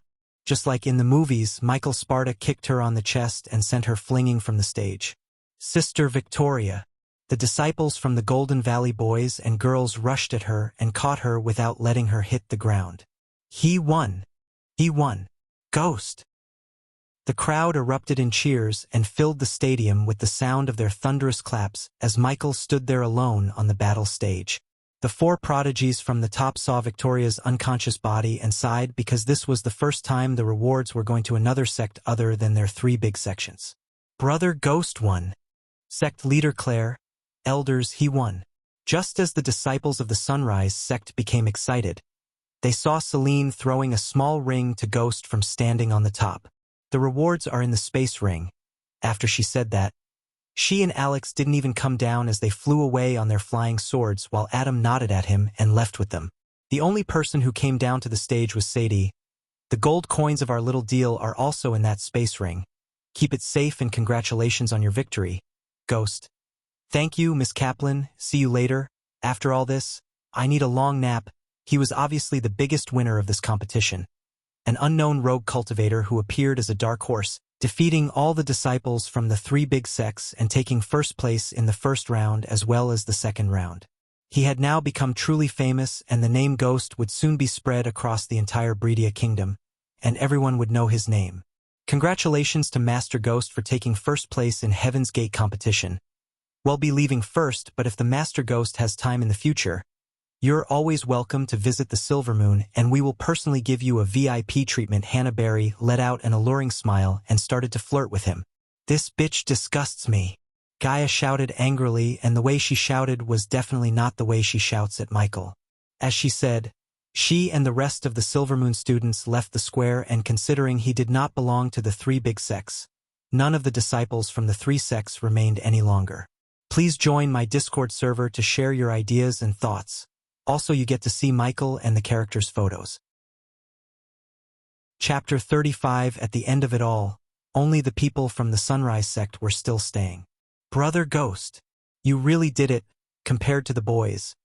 The girls were more excited as they surrounded him like the ants around the sugar. Elder Mark put his hand on Michael's shoulder and gave a nod of appreciation. System, transfer 35,000 gold from the ring to the storage. Ding. Transfer successful. I should give this to you. After transferring the amount he received from Sadie, he gave the ring to sect leader Claire. At first, she looked reluctant to take the ring, but after looking at the other elders, she took the ring from him. No offense, but just don't ask me to wear these orange uniforms because those are fugly, haha. All the disciples from the sect burst into laughter hearing him because they themselves knew the orange uniforms were far too ugly, and it was good to hear someone openly saying this to the elders. Since the elders were in a good mood, they too laughed and the atmosphere became very lively. First, we should return to the sect and settle some of our debt, Elder Sandra sighed. At the moment, Michael was following the elders to the sect through a rural road, and his black robes had a tint of brown due to the dust. Brother Ghost, you never told us where you came from? One of the girls asked him curiously. Well, since I was born, I never stayed in the same place for long. I like to travel, so I can't give a direct answer to your question. What about your parents, Brother Ghost? I don't have any. Even though he answered this question too many times while he was growing up, it still hurt him to say it again. A sudden change appeared in their faces when they heard him. I'm sorry, Brother Ghost. Don't be. It's all right. His gentle smile made the girl quickly forget about this, and because of his easygoing behavior, they felt comfortable around him and established a good relationship with him. Young man, then how did you cultivate to this point? Those spells you used looked extremely rare and precious. Elder Mile joined the conversation and asked. As I said, Elder Mark, I traveled a lot, met many people, explored many ruins. Since I don't have anyone to teach me or help me in the cultivation path, I have to do all that not to waste my talents. Worry not anymore, young man. Even though we don't have many resources to provide you, we can teach you and guide you on the right path, Elder Mark proudly said as he patted on his back. All disciples of the sunrise felt proud looking at him, almost putting him on top of this world. None of them were idiots, especially after witnessing what he was capable of. For such a freak of nature like him, even if he was in the 3 big sects, he would be amongst the top disciples, and the sect's management would put a lot of focus on him. Besides, after today's competition, his name would spread across the Bredia kingdom, so he was now a superstar of the younger generation. Since now even the worst of the outer disciples of the 3 big sects ridicule them and their sect as well as bully them whenever they could. However, with him as their core disciple, which the elders would surely make him as one, they had the means to walk head high in front of those who mocked them. And don't think that you don't have a family, young man, as Elder Miles said. We don't have resources, but we treat everyone in our sect as our family, and now you have become one of us. Elder Sandra slightly brushed his head like a mother and smiled at him. For the first time in his long life, his heart felt warm as he smiled. He had quite a good impression of the people in the sect. They were poor in wealth but very rich in kindness. Although he was once the greatest assassin/hitman ever lived on the earth, he was a lonely man as he had no family, no friends, no girlfriend, and no one even saw his real face except for his mentor. All he had was his job and a shitload of money in his offshore accounts and affection towards his job. But in this life he wanted to change that.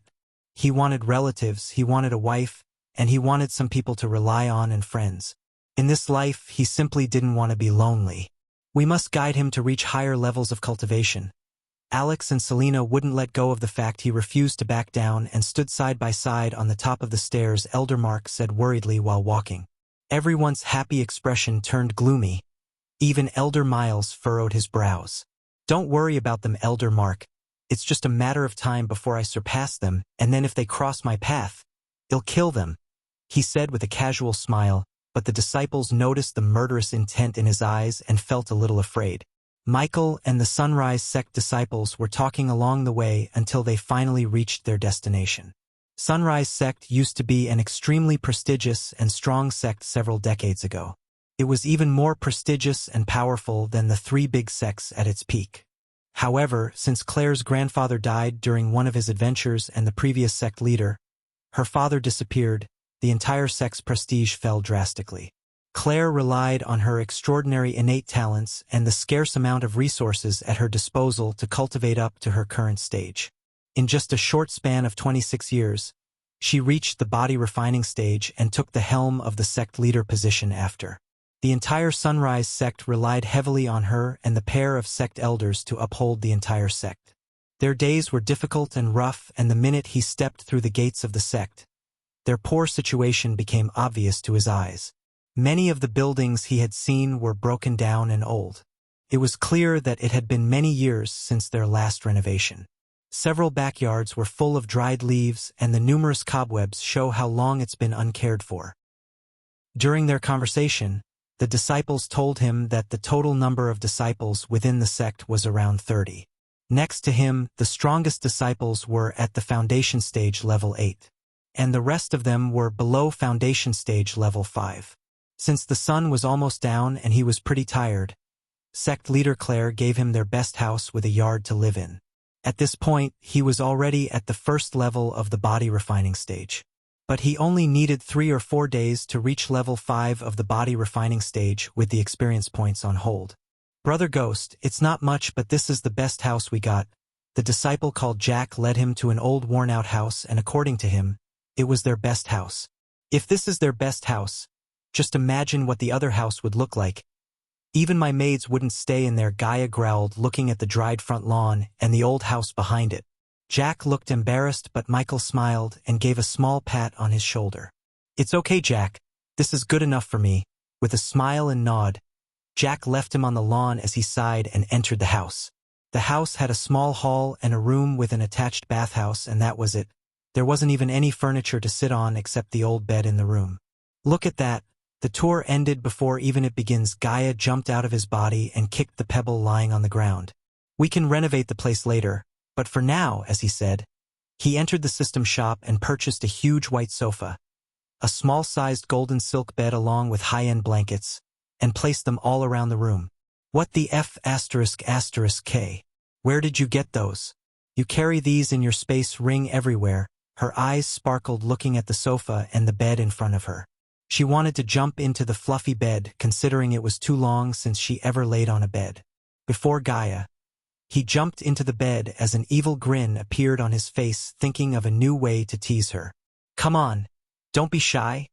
The bed is small, so we can sleep while cuddling each other. You? Gaia became extremely furious and shocked as she stared at him. After stuttering for a few minutes, she couldn't find a fitting word to curse him. As a princess and a powerful cultivator of Nagaland, she had never been shamelessly hit on like this before. And what made her even more furious was the way he asked her. You F*****, King F****, carry F****, cur. She leaped at him with mouth open like a wild dog to bite him. Yet, he moved to the side as she landed face first on the bed, and when she turned around, he was on top of her. You! She tried to shout, but her throat tightened and face turned red because this was the first time she had been this close to a man. She swallowed a mouthful of saliva and looked at his eyes while her heart started to punch against her chest as she could feel the heat coming from his nose and sensed the fragrance of his face. What are you? She was powerless, and she knew if he wanted to take advantage of her, there was no stopping it. Geez, would it kill you to apply some makeup? As he asked, he moved to the side as she was frozen by his comment for a moment. Michael suddenly felt a sharp pain in his hand and looked at his arm to see she was furiously biting it in anger like a little girl. Did you at least brush your teeth? Yo! She became even more furious when she heard him and put more strength to bite his hand. Michael laid down on the bed as he stared out of the window, watching the beautiful moon and the beautiful girl on the sofa before him. The light from the moon reflected on her figure and made her look extraordinarily beautiful. Even if she tried to dress as a ghost to scare him, it would have been impossible due to how beautiful she is. Hey, what? After what happened on the bed, there was a tint of shyness in her eyes, but she masked it with an annoyed expression. I'm going to break through, so you have to keep anyone from disrupting my cultivation. Michael sat upright and said, This soon? You just had reached the body refining stage 2 days ago. She frowned and didn't believe he could break through again, but after spending time with him, she knew this freak of nature might be telling the truth. Cultivation is a walk in the park for a talented person like me. He winked at her. Gaia had never met a more narcissistic, self-praising human like him before, as he now looked like the definition of pride. What can I do? Bite whoever comes knocking? You have to give me something to get back some of my power. For a moment she resembled a sly fox. As for what she meant by something, he knew she wants a healing pill to heal her meridians. Here, you greedy snake. He already bought 1 pill from the shop as he threw it at her. Only 1. She growled when she realized he only gave her 1 pill, and at this rate, it would take at least 200 more pills to completely repair her broken meridians and start cultivating. 1 now, and do this successfully, they'll give you 2 pills. For pills, Gaia raised 4 fingers and bargained 3 pills. Deal. She proudly smiled, praising her bargaining talent, and suddenly she remembered something. Why didn't you ask those old F****, curs to do this? I forgot it and it's too late to knock on their doors. Chapter 36. And just when he was about to close his eyes and start upgrading his cultivation, he heard Gaia's shout. Human, I just remembered that I can't show my face to anyone. If someone saw him here, the whole Nagaland army would be here along with that bitch. Geez, I have to take care of everything for you, and you didn't even give me a kiss on the cheek. Michael rolled his eyes and said like he was really disappointed with her. Stop playing, human. This is serious. You want me to protect you or what, system? Do you have something for this situation? Hearing her dilemma, she sighed and entered the system to see if he could find anything that could solve this problem. And after a few seconds, a marble face mask appeared before his eyes. Name: Chameleon Class. Rare function: enable the wearer to change their face to look like someone else. Cultivators above or at the soul refining stage would see through the effects of the mask. Cost: 800 badass points. Does the host wish to buy the chameleon? Only the host and the subordinates can use the chameleon. Yes, he'll buy it since now he had a lot of badass points to spend. He bought the mask without growling at the system. What is that? Gaia saw the marble mask in his eyes and frowned, but without answering her question. He tossed the mask towards her. Wear it. But the marble mad didn't look very special, but it did look ugly in her eyes. So she was reluctant to wear this ugly thing on her face, thinking that he's asking her to hide her identity by wearing it on her face. Just wear the damn thing. But before she could make her case, he raised his voice slightly as she decided to put the mask on and curse him afterward. However, the moment the mask touched her face, it came to life and stuck onto her face as she felt a sharp pain all over her face. Ah! She screamed in pain and tried to peel the mask away from her face, but she couldn't. After a few seconds, the pain disappeared and opened her eyes to see the human was holding a mirror in front of her. Now better, the mask had completely changed her face and lowered her beauty by many notches, but even then, she looked pretty and hot as she even slightly looked like Margot Robbie with black hair. How? Where? Forget it. Looking at a new face staring back at her in the mirror, she ran her fingers through her face. In her mind, she felt like she could transform back into her old self and wondered where he got such a precious item. And when she finished looking at her face, he placed his knife on her hands and said, "Use this only if you absolutely have to, okay?" He didn't want to take any chances, and after consuming the pill, she would regain some of her powers, and with the knife, she could hold the fort until he woke up. And settling everything with her, he jumped on the bed and sat crossed legs to start the upgrading process. Let's start. Chapter 37. Early morning mist began to clear as the sun rose, casting orange and pink onto a thin layer of cloud. The lively chirping of the early birds filled the air. Brother Ghost would have woken by now. I need to hurry at this moment. A pair of legs rushed forward hurriedly in the direction of the lone house in the mountain. He was no one but Jack, the disciple who settled down Michael and Gaia yesterday. Usually, Jack would feel tired if he ran from his dorms to the core disciple house. However, today he felt energetic. The number one genius of his generation now belonged to the Sunrise sect, which catapulted their reputation among the sections. Why is the door still closed? Reaching Michael's house, Jack halted his steps to catch his breath and wondered, looking at the closed doors. Knock. Jack knocked on the door, but he was careful not to knock too loudly in case it would disturb Ghost's cultivation. Brother Ghost. There was no reply from inside as Jack knocked again, and this time, he increased the sound of his knocking. Brother Ghost. Who the fuck is there? Jack almost jumped back when an annoyed voice came from inside. Huh. A few seconds after his brain processed the voice, he realized the voice sounded feminine and nothing like Ghost. Brother Ghost? I must have misheard it, that's what he thought. Thud. Go away. Jack heard the same voice again, and this time, the voice sounded even more annoyed as he heard something heavy as a stone hitting the door. Who is there? Panic and uncertainty hit Jack's core. He clenched his fist and shouted loudly. Fucking idiot. I'm gonna beat your ass for disturbing my sleep. Jack quickly stepped back from the door as the door opened to reveal a black-haired girl staring at him furiously. He had no idea how the girl got in or who was she. All he knew was Ghost came alone with them, yet there was another girl inside his house.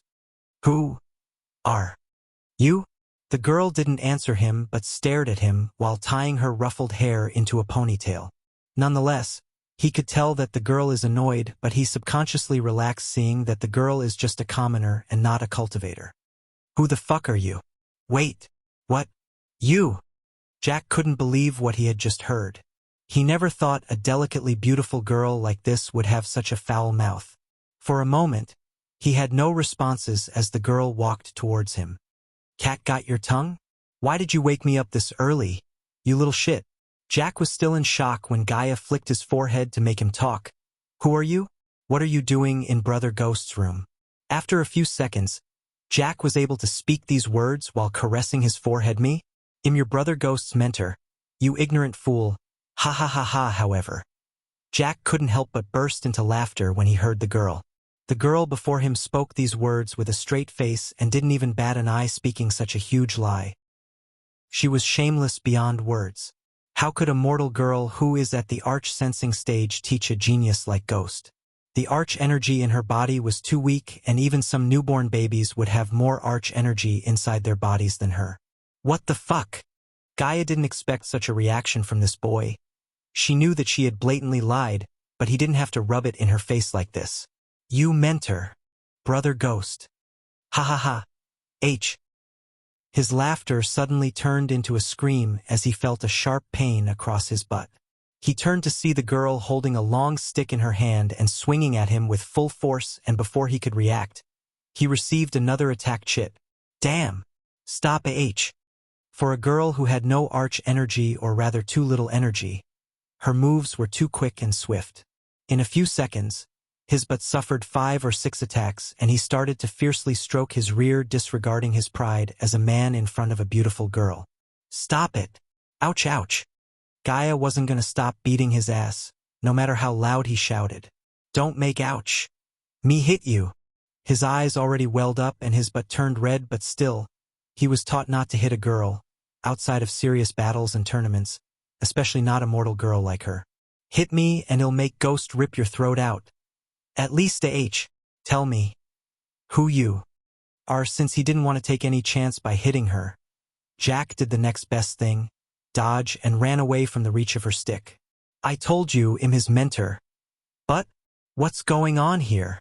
Just as Gaia was chasing Jack around with the stick in her hand, Elder Mark came to the scene. Jack, what did you do? I didn't do anything.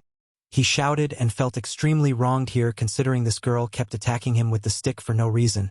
He was the victim here, yet Elder Mark asked what did he do? Teacher, I didn't do anything. I came to bring Brother Ghost to the assembly hall, but instead of Brother Ghost, I saw this mortal girl coming out of the house. Mortal? How dare you? She shouted in anger but didn't try to attack Jack, who was hiding behind Elder Mark. Girl, who are you? I'm Ghost's friend. You said. Let the girl speak, Jack. Jack quickly shut his mouth, but he was so angry and shocked seeing the honest expression she made while talking to Elder Mark. Where is Ghost? Elder Mark, however, seemed not to care about Jack's protest as he asked Gaia. He's attempting to break through. He asked me to don't let anyone disturb him, but Jack tried to do exactly that. She's lying. Breakthrough? This soon? Elder Mark's brows almost touched his head when he heard Gaia and forgot about the ruckus that happened between her and Jack a moment ago. Yes, but soon Elder Mark's reaction changed from shock to panic as he tried to rush forward into the house. Hey! Stop! Gaia jumped in front of him and stopped Elder Mark from taking any steps further. Girl, move aside. If he tried to break through, it will hinder his cultivation in the future. He must first strengthen his cultivation base, even after hearing Elder Mark. Gaia didn't move an inch as she put both her hands on the hip and said, I don't care about that. He asked me to guard him while he's cultivating. That's what I'm going to do. Besides, that freak wouldn't have entered into the breaking through process if he wasn't sure about this. Leave him be. What do you, a mortal girl, know about cultivation? Move or he'll move you. Elder Mark threatened Gaia as she took out the knife Michael gave her angrily. Who the fuck are you talking to? I know more about cultivation than you, old fart. Chapter 38. What did you just call me? Elder Mark froze in his steps as Jack's jaw dropped down in shock. I said you can't go in there and disturb Ghost. He strictly ordered me not to let anyone inside. Gaia feared if he failed to break through, Ghost would refuse to give her any more pills. So she stood before Elder Mark like a stone pillar, refusing to let Elder Mark go inside. How am I going to hold this old man back? She thought to herself while Elder Mark was stunned. If she had her cultivation, she would have sent Elder Mark flying with a single spell, but now she was crippled, and the only reason for her body to have a little arch energy was the pills that Ghost gave her. How dare you disrespect my teacher? Jack clenched his fist and roared at her. Look, he's deep in cultivation and already started to break through. If you stop him now, it might break his meridians and cripple him. You know that. She reduced the volume of her tone and explained it to Elder Mark before he cast a spell to throw her out of the way. In front of Gaia, when Elder Mark heard her words, he sighed because he knew she was right. Also, he didn't decide to pursue the matter that she just called him an old fart, as he didn't want to lower himself to argue with the mortal girl with his status as an elder. What's your name, girl? And how do you know Ghost? Since he couldn't stop Ghost's cultivation, Elder Mark turned his focus to the haughty girl before him and tried to get to know Ghost better. She almost forgot her place and introduced herself as Princess, but she quickly swallowed the remaining words and cleared her throat. I'm called Elia. I help Ghost in his cultivation by finding him ruins and places to explore. Her words made Elder Mark slightly raise his brows, but when he remembered Ghost's previous claim saying that he explored ruins and places, what she just said made sense. When did you come here? I didn't see you at the competition. I was in the river town packing our stuff to move here.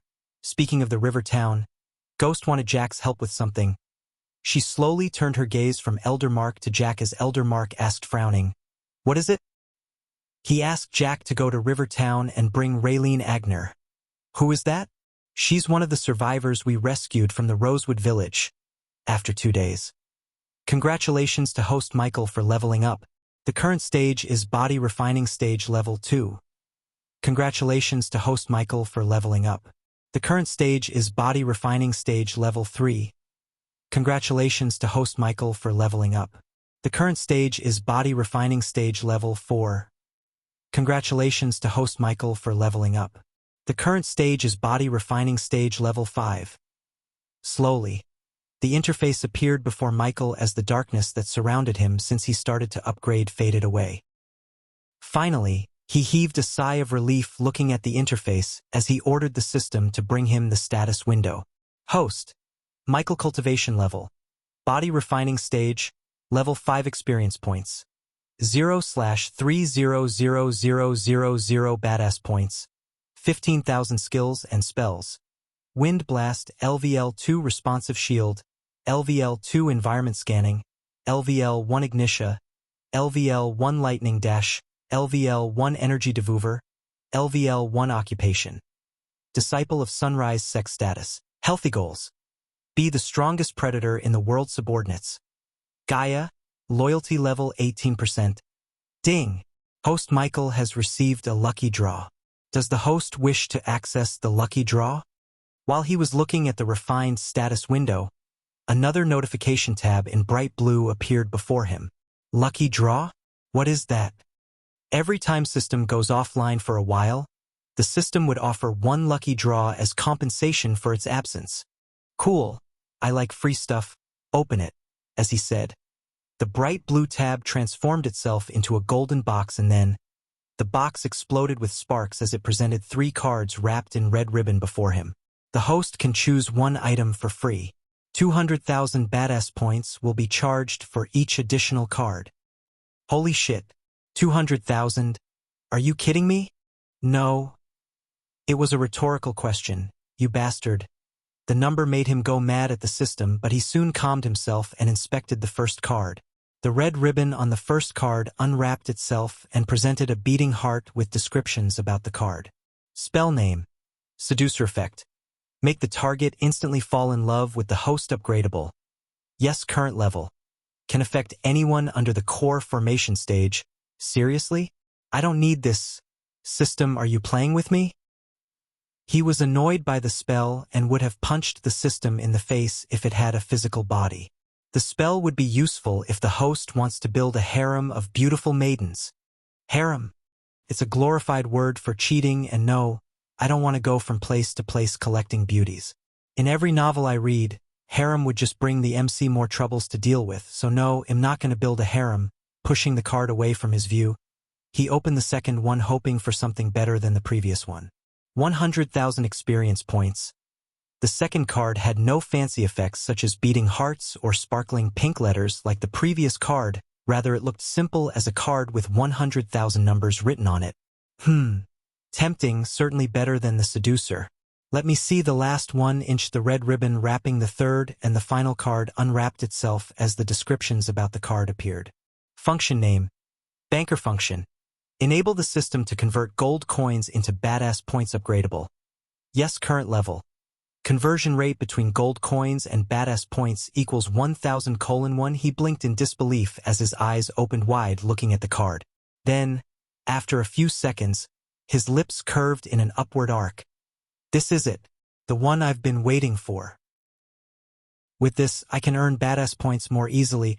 His joy seeing the card made him ignore the outrageous conversion rate, and also, he knew that the system won't change the rate because he's whining about it. System, I choose this one. Ding, the host has successfully acquired the level 1 banker. Awesome. System, how much to upgrade this function to the next level? 10,000 badass points. And the conversion rate will be 1000:5. You're worse than those in the pawnshops. System, you know that, right? Even though he knew about the system's habit of taking his badass points faster than it gives him, he couldn't help but curse the system when he saw the conversion rate for the level 2 banker, which would cost him 10,000 badass points to upgrade from level 1. Put a lid on the upgrade. First I should find a source of income. To do that, I might need badass points. He closed the lucky draw window and then, he took a final glance at his status window host. Michael cultivation level. Body refining stage, level 5 experience points. 0/3000000 badass points. 15,000 skills and spells. Wind blast, LVL2 responsive shield, LVL2 environment scanning, LVL1 ignition, LVL1 lightning dash, LVL1 energy devolver, LVL1 occupation. Disciple of Sunrise sect status. Healthy goals. Be the strongest predator in the world. Utility function. Banker. LVL1. Ratio 1000 gold coins. 1 badass points. Subordinates. Gaia. Loyalty level 18%. Time to rock this world. He exited the system full of excitement in his heart. At this moment, his next fun-filled adventure started again. Chapter 39. The bright sun rays made him close his eyes as soon as he opened them. It's great to be back. He turned his head left and right as his neck made a popping sound. Then he brushed away some dust bits on his shoulder and got up from the bed to leave the room. Hiss. Growling. Gggrr. What is that noise? He heard some weird noises coming from outside as he made his way out to see what's making these weird noises while looking for Gaia. It didn't take him long to locate the source of the noise and find Gaia. Turned out his couch was occupied by the snake. She was sleeping on the couch like a drunken old man as her one leg was on the couch while the other was on the ground. He could see her knee cups and wide-open mouth. His pillows were drenched in drool. Besides her ungirly posture, there were half-licked clean food bowls and cups lying around. He could tell that this snake filled its belly full of food and drinks before going to sleep on his couch. Princess my ass. Looking at the snoring and drooling snake, he sighed. Ignitia. He conjured a tiny bolt of lightning as he sneaked towards her to give her a shock treatment. Literally. Gaia, on the other hand, had no idea of the incoming attack as she was walking towards her throne in the dream. Bzzhh. Ah! And just when she was about to sit on her throne in the dream, she was pulled back from the dream world by a sharp tingling pain in her leg. What? You? She gritted her teeth and quickly rubbed her feet to make the tingling pain go away as Michael chuckled. Did you miss me? Instead of answering, she threw an empty bowl at him in anger as he flicked the bowl away with a smile. What the? You reached the body refining level 5? How? When she took a closer look at him, her mind froze in shock. He just reached the body refining stage 2 days ago, but now in 2 days, he leaped from level 1 to level 5. It seems like you had a good time. She saw him glancing at the empty bowls and cups lying around her. Yet, She was too stunned to say anything. Come. We have work to do. He didn't wait for her as he walked towards the door and stopped. And clean your mess, said Michael before stepping outside. I'm a princess, you bastard. She mumbled under her breath, but she reluctantly cleaned the bits of food on the couch while cursing him. Brother! A fluffy ball collided with him the moment he stepped outside as he looked down to see Cindy hugging his leg and trying to climb up on his body. Cindy? What are you doing here? He lifted the girl up and ruffled her head playfully. Brother, everyone is here. That kind sister invited us here. Who? Cindy tried to remember the name, closing her eyes as he saw the other kids, and Raylene came running to him. Brother. Young master. You're awake. In a few seconds. The little kids swarmed him like ants swarm sugar. Raylene, what are you guys doing here? Sect leader Claire brought us here and offered us a place here to permanently settle down. Young master. She did? He was genuinely surprised by Raylene's words as the kids nodded their heads. Young master, what should we do? Asked Raylene. Brother, please can we stay with you? The little girl looked at him with puppy eyes while Michael thought about this arrangement. It's indeed better if they stay here, Michael said to himself, and then turned his gaze away from Cindy to Raylene. Make yourself home, Raylene. Yay! Cindy and the kids hopped in joy as he gave Cindy back to her mother. They'll see you guys later. He then turned towards the house and saw Gaia finally making her appearance. Come. Let's go meet the elders. He took Gaia and walked towards the direction of a group of 2-story buildings. How long was I cultivating? On their way, he asked Gaia. 3 days, you freak of nature. Now give me the pills you promised. Deal's a deal. Here, you greedy snake. He already bought and stored the pills in the system storage. So he quickly retrieved the pills and gave them to her. You're drooling. He made fun of her as she looked at the pills like a starved dog looking at a piece of meat.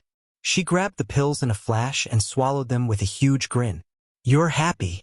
Yes, but don't you have bigger pills? She who is greedy is always in want, he said as he knocked the back of her head. Ouch, you bastard, where did you read that, dumbtown?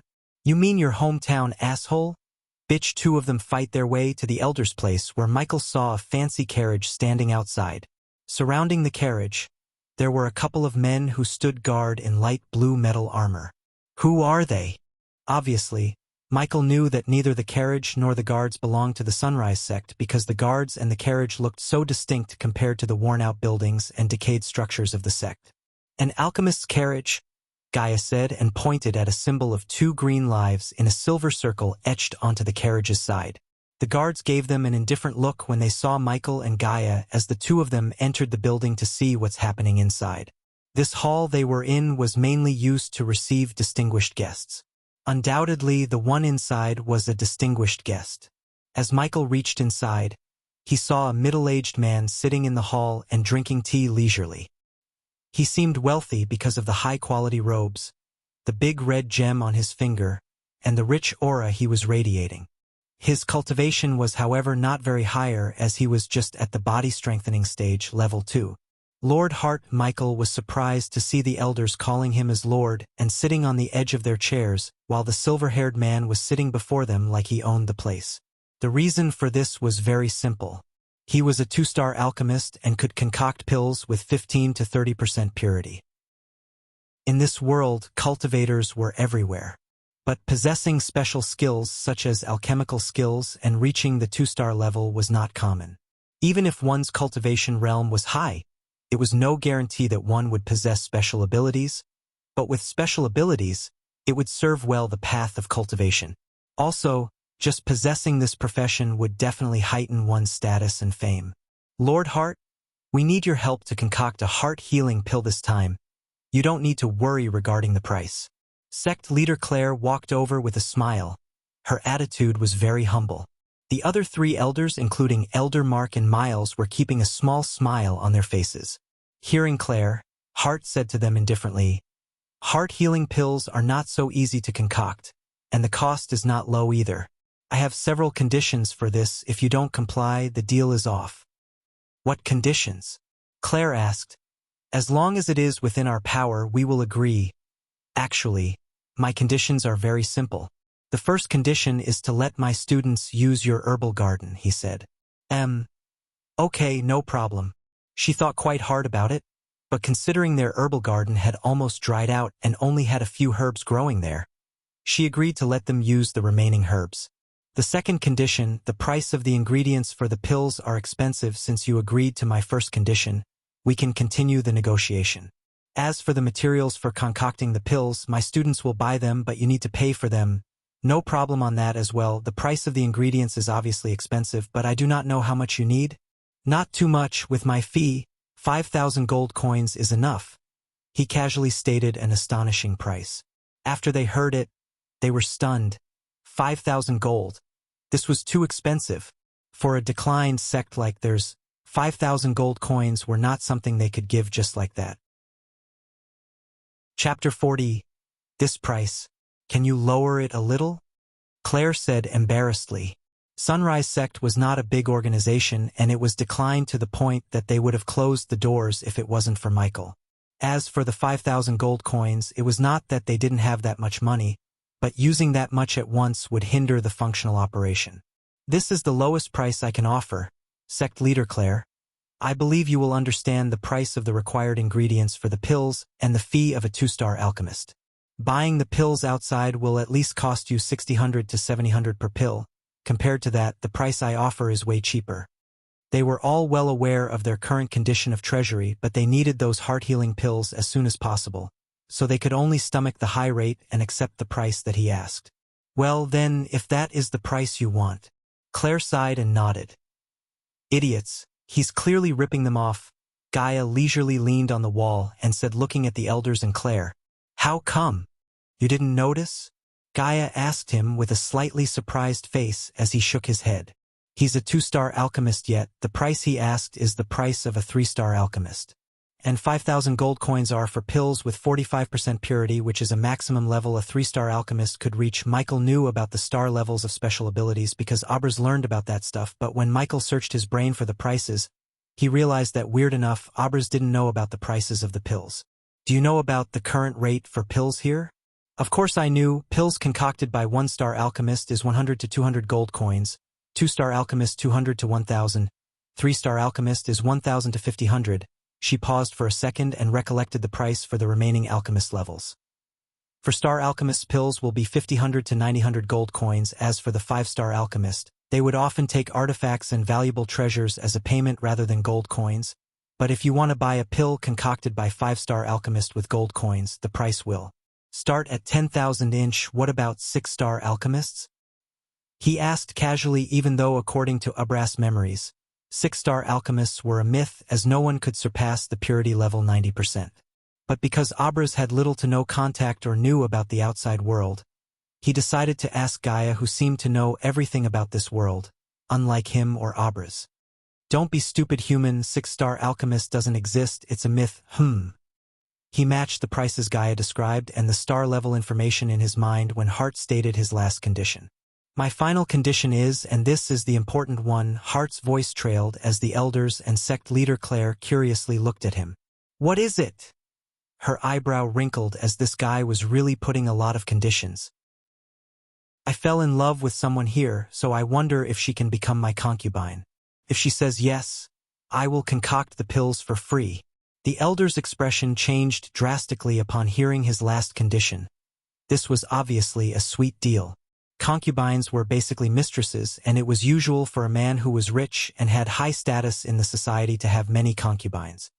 I did not expect Lord Hart to make this request. As long as she accepts to be your concubine, we do not object, Elder Mark said. Concubine my ass. He only wants to have sex with the girl and cast her aside. I know his type. Michael sensed a tinge of disgust in her tone as he curiously looked at Hart to see who that girl is. I agree with Elder Mark. As long as she accepts to be your concubine, I have no problem, but who is your choice? Claire asked with patience. It's you, sect leader Claire. I want you to be my concubine, Hart said with a smile. I knew it. Gaia almost shouted when she heard him as Michael too raised his brows in surprise. He didn't intervene as he wanted to hear Claire's answer, but he entered into the system's interface to turn this situation in his favor. System, Tell me you have a way to make me an alchemist.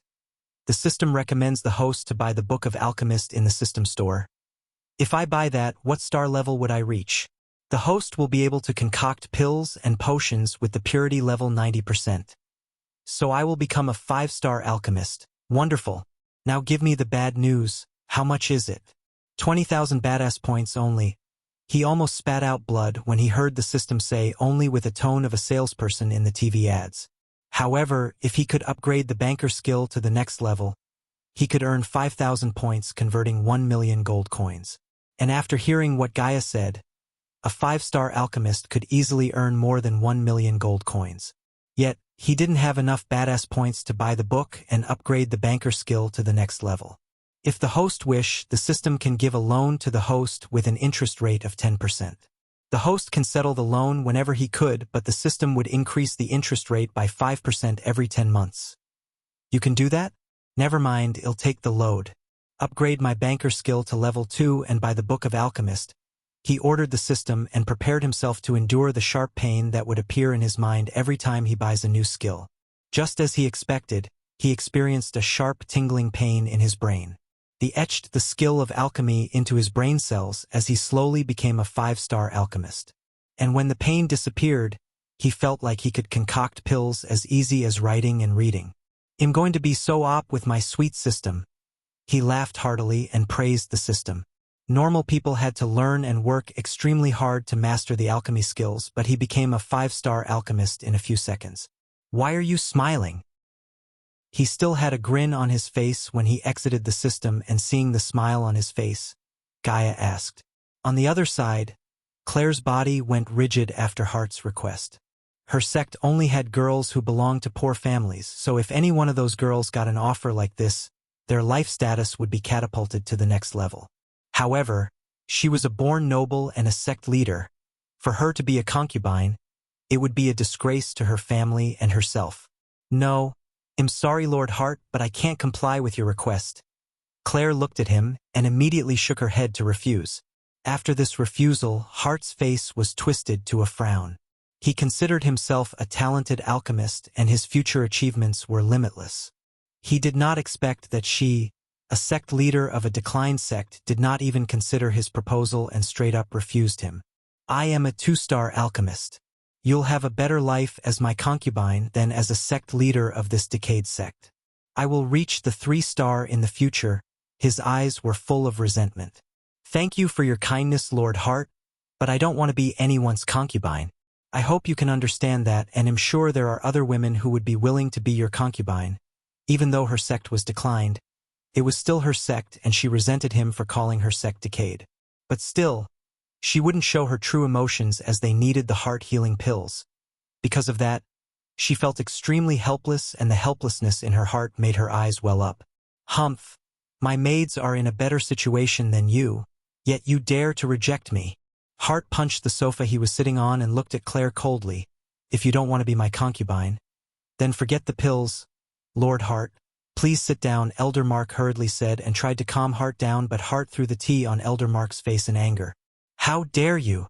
Claire's face turned red in anger as she shouted. I addressed you, Lord, as a form of respect.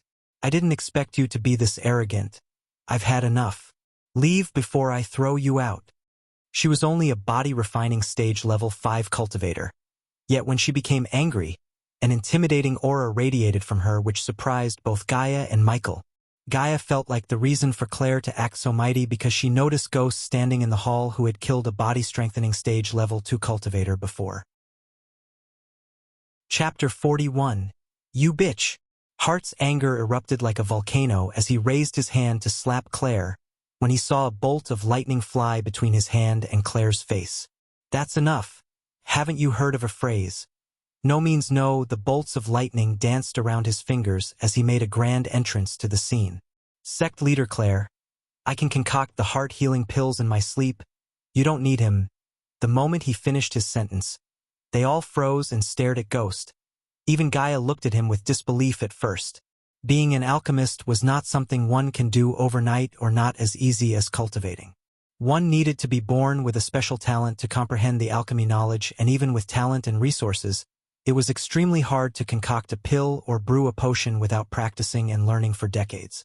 So when a 19-year-old youngster spoke these words, they were shocked beyond words. I thought he stole those magic healing pills. Is he really an alchemist? Gaia, on the other hand, didn't think that he's boasting but actually confused hearing him. Brat, who are you? Hart sneered and said, You retarded trash. You think you can concoct pills? He's dead. Gaia had already marked Hart as a dead body, but surprisingly, he seemed calm and cool. Yes, I think I can concoct the heart-healing pills better than you. Any time of the day, Hart's eyes were full of disdain, and he felt that he was being provoked. He did not expect to be humiliated too after being rejected by Claire. If you can't, what then? Shall warm my bed tonight. How is that? Just like Gaia said, his real intention came to light as he sneered. She is not a tool nor a bet, he said coldly. If I can't concoct a pill, I will kill myself. How is that? If he couldn't concoct a pill even after the system etched everything about alchemy into his brain, he did deserve to die, but Michael knew that he could easily beat him. Ghost! Elders and Claire tried to intervene, but he stopped them with a wave of his hand. Kill yourself. Hart smirked and said with a smile, All right, if you are willing to go that far. It's a deal. Begin immediately. If you fail, then kill yourself. Trash like you doesn't deserve to live anyways. If you can't do it, I'll kill you myself. But what if you lose? Lose? Lose to you? If you concoct a pill with 1% higher purity than mine, I'll run around the kingdom naked. Gross, Gaia exclaimed as Michael shook his head. Who wants to see you naked? If I beat you, I'll kill you. How about that? There was a flash of hesitation in Hart's eyes, but looking at Ghost from head to toe for a second, he decided to bet his life because there was no way a kid like him could concoct a pill with higher purity than him. No problem, Hart nodded as Michael took a quill and paper from the desk before him and wrote all the ingredients needed for the pill. Gaia, you'll need everything in this list. They all looked dumbfounded in this scene, especially the three elders, who still couldn't believe that he's an alchemist. Gaia took the list and a pouch of gold coins, dumbfounded as Hart also called one of his guards and gave the list. Obviously, this was just plain impossible.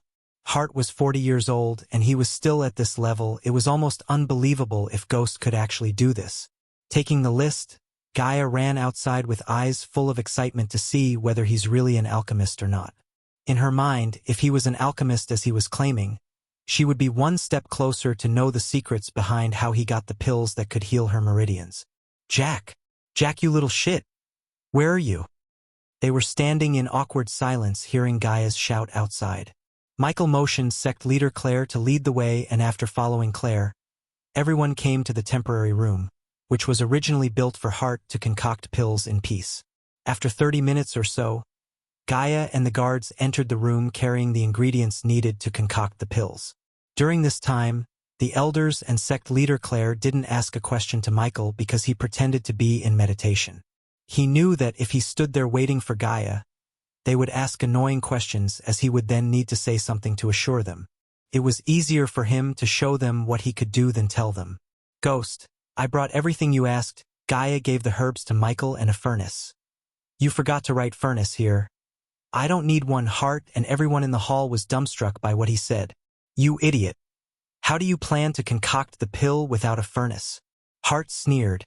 His eyes and face showed nothing but disdain towards Michael. Furnace is for amateurs.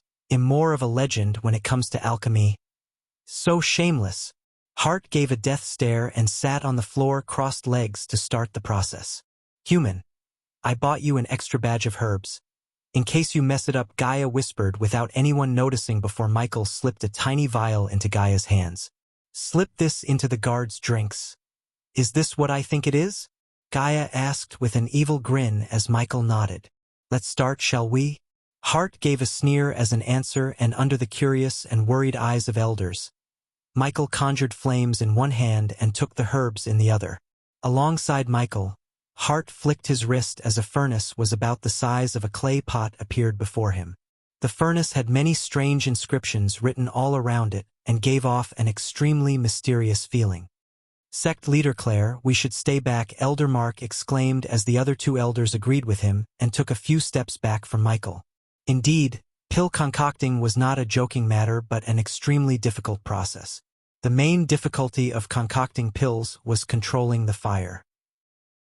That was why almost every alchemist would use an alchemy furnace so they could adjust the heat going to the pill through the furnace. However, Michael had no need for a furnace because the system made him extremely talented in controlling the fire, so until he reached the 6-star level where the system required him to buy a legendary furnace and a mythical fire if he wanted to concoct legendary pills. The reason for the elders to step back was if he did lose control of the fire, he might cause an entire batch of pills to go to waste. Or even worse, he might cause the furnace to explode. Should the furnace explode, they wanted to save Sect Claire and themselves from getting burnt.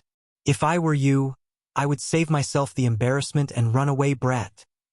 He cast a shield around himself and mocked Michael. If I were you, I would start begging because I'm going to kill you painfully because of your mouth. Let's see who kills whom. Sect Leader Claire, how many pills do you need? I can concoct 4 heart-healing pills with these herbs. Oh, 4. 4 is enough. She was overwhelmed by shock as she barely managed to speak these words. He nodded and did something that made everyone in the hall almost faint. He threw all the herbs into the fire directly while Hart was still refining the first herb with utmost caution. Elders were at a loss for words. Don't tell me that your pill refining process is done so carelessly. Do you just empty the ingredients into the furnace and hope for the best? Even though they were not trained alchemists, they knew that each herb had a different temperature point where they would release its medicinal qualities, but everyone around him was stumped. Was there really such a method? This method had been lost a long time ago and is now a lost art. Many 5-star alchemists had tried to regain this method, but wasted many ingredients in their failed pursuit and failed to accomplish anything. Elder Miles spoke out gravely in a low-pitched voice. Lost art? I have a system. With the system, I'm going to play God in this world. Just a mere pill refining art. How can it ever pose a challenge to me? Michael's narcissistic self put its head out in his mind, and he wanted to speak these words loudly, but he controlled himself and pretended not to hear Elder Mark. If he's unable to exert absolute control over the fire, it will result in an explosion big enough to kill him. Again, Elder Miles whispered this to his colleagues. Don't worry, Elder Miles. I can brew a potion or concoct a pill with a 100% success rate. Michael casually replied to Elder Miles. No.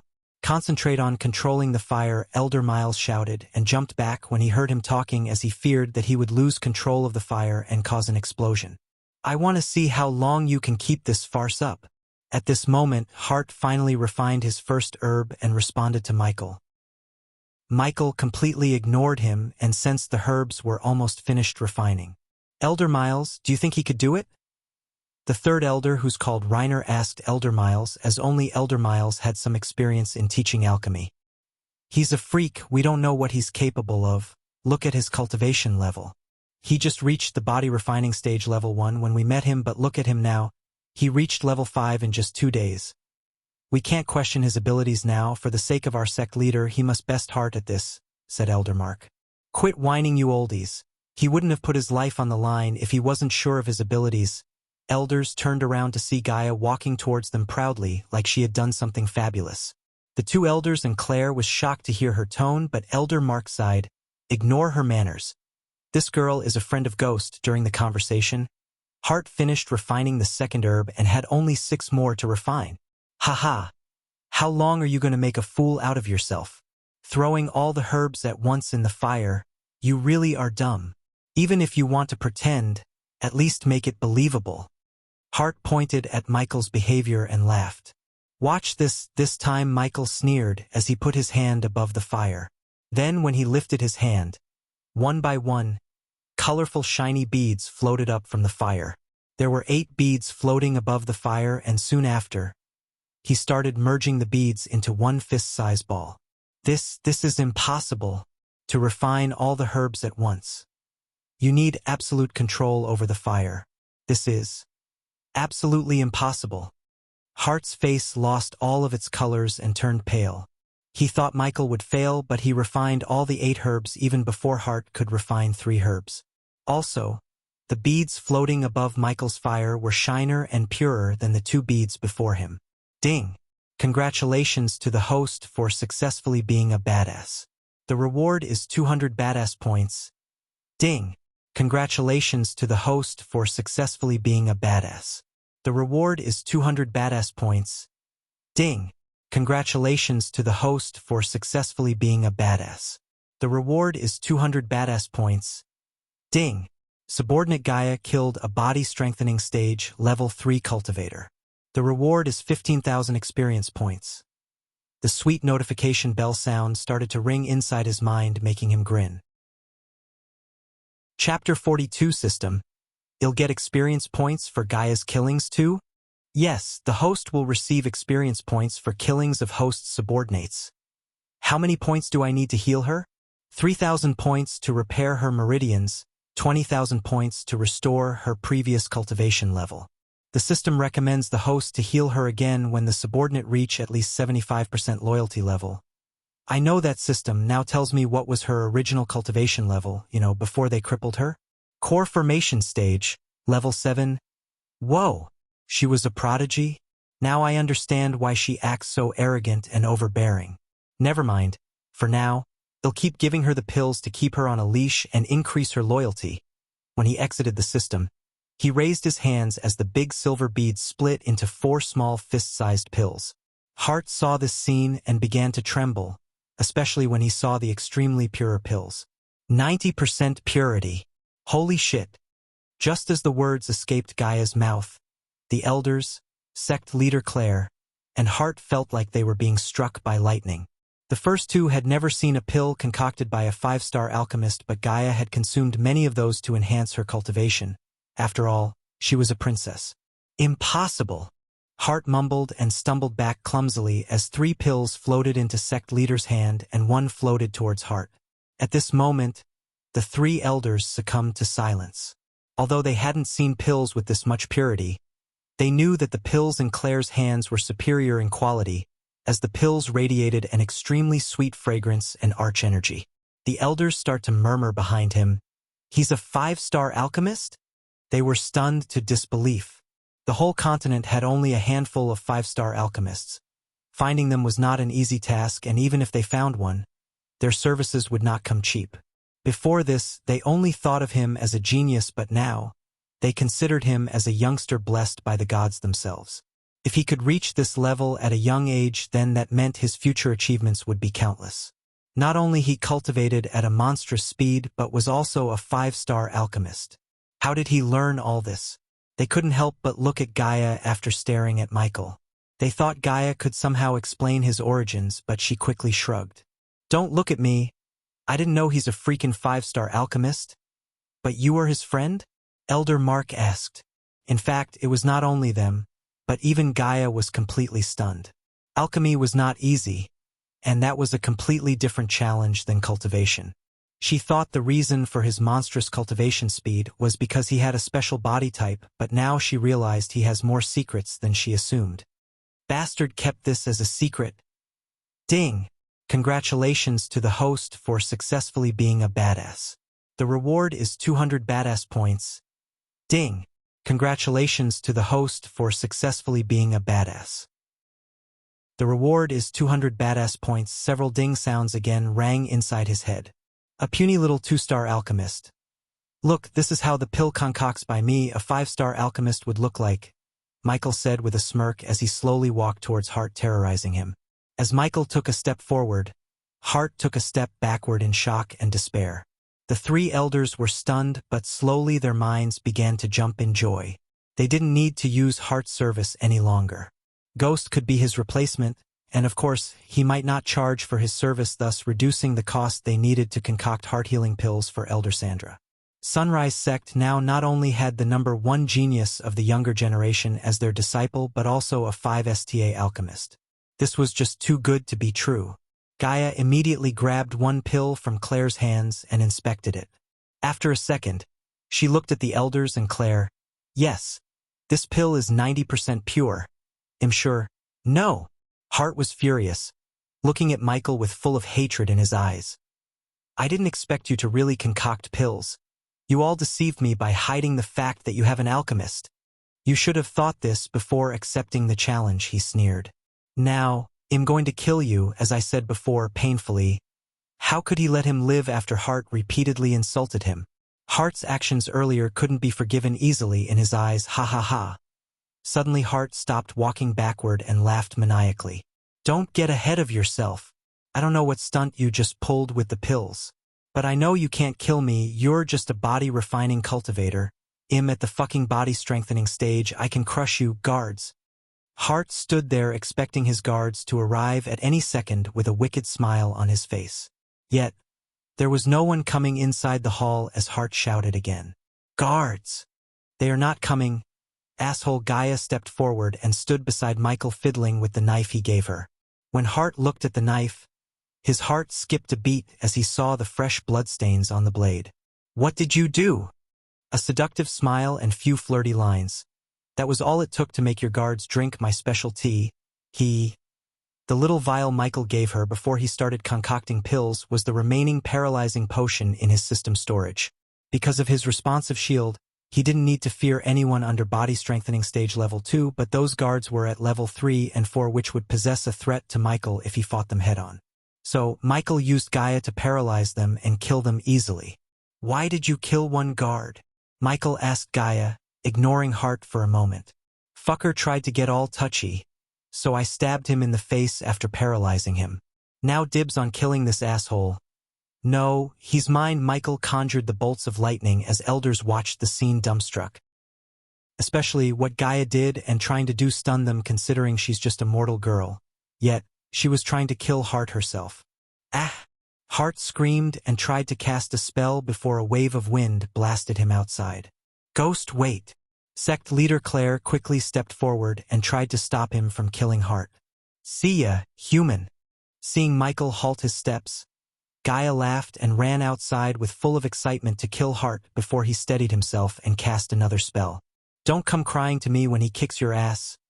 Michael shouted at the running figure of Gaia and couldn't help but laugh seeing the snake's craze to kill Hart. Ghost, let him go. Don't kill him. No, sect leader Claire. If he doesn't kill Hart now, he would go back to his kingdom and bring reinforcements to take revenge, Elder Miles exclaimed as Michael nodded with a smile. Elder Miles is right, besides, I told him that I would kill him if he failed. I must keep my word, sect leader. Now if you excuse me, I have an alchemist to kill, as he said. He dashed outside to kill Hart before he escaped from Gaia, who had no ability to cast spells. What? Let's see you cast spells now, ha ha ha. When Michael came outside, Hart was lying on the ground like a statue as Gaia was laughing and kicking him maniacally. What did you do to me? What happened to him? The elders and Claire looked confused seeing the guards and Hart's rigid bodies. By looking at the green ooze on the blade in Gaia's hands, he realized that she coated the blade with the paralyzing poison and cut Hart with it. Hence, he was paralyzed. Stop playing with the prey. Release me! Ignitia while walking towards Hart. Michael sent a few bolts of lightning to the guards and killed them instantly. Ding! Congrats to the host for killing a body-strengthening stage level 3 cultivator. The reward is 15,000 experience points as well as 200 badass points. Ding! Congrats to the host for killing a body-strengthening stage level 4 cultivator. The reward is 20,000 experience points as well as 200 badass points. Ding! Congrats to the host for killing a body-strengthening stage level 3 cultivator. The reward is 15,000 experience points as well as 200 badass points. Ding! Congratulations to the host for successfully being a badass. The reward is 200 badass points. Ding! Congratulations to the host for successfully being a badass. The reward is 200 badass points. Ding! Congratulations to the host for successfully being a badass. The reward is 200 badass points. New! The anger in Hart's eyes disappeared and fear clutched his heart after seeing the charcoaled bodies of his powerful guards. You called me a retard, idiot, and trash. Do I look anything like that to you? Bzzzzh. The electric humming produced by the lightning bolts around his fingers struck the fear of God in Hart's heart. Then soon after, Gaia twitched her nose and saw a wet circle forming under Hart. Human. I think he peed.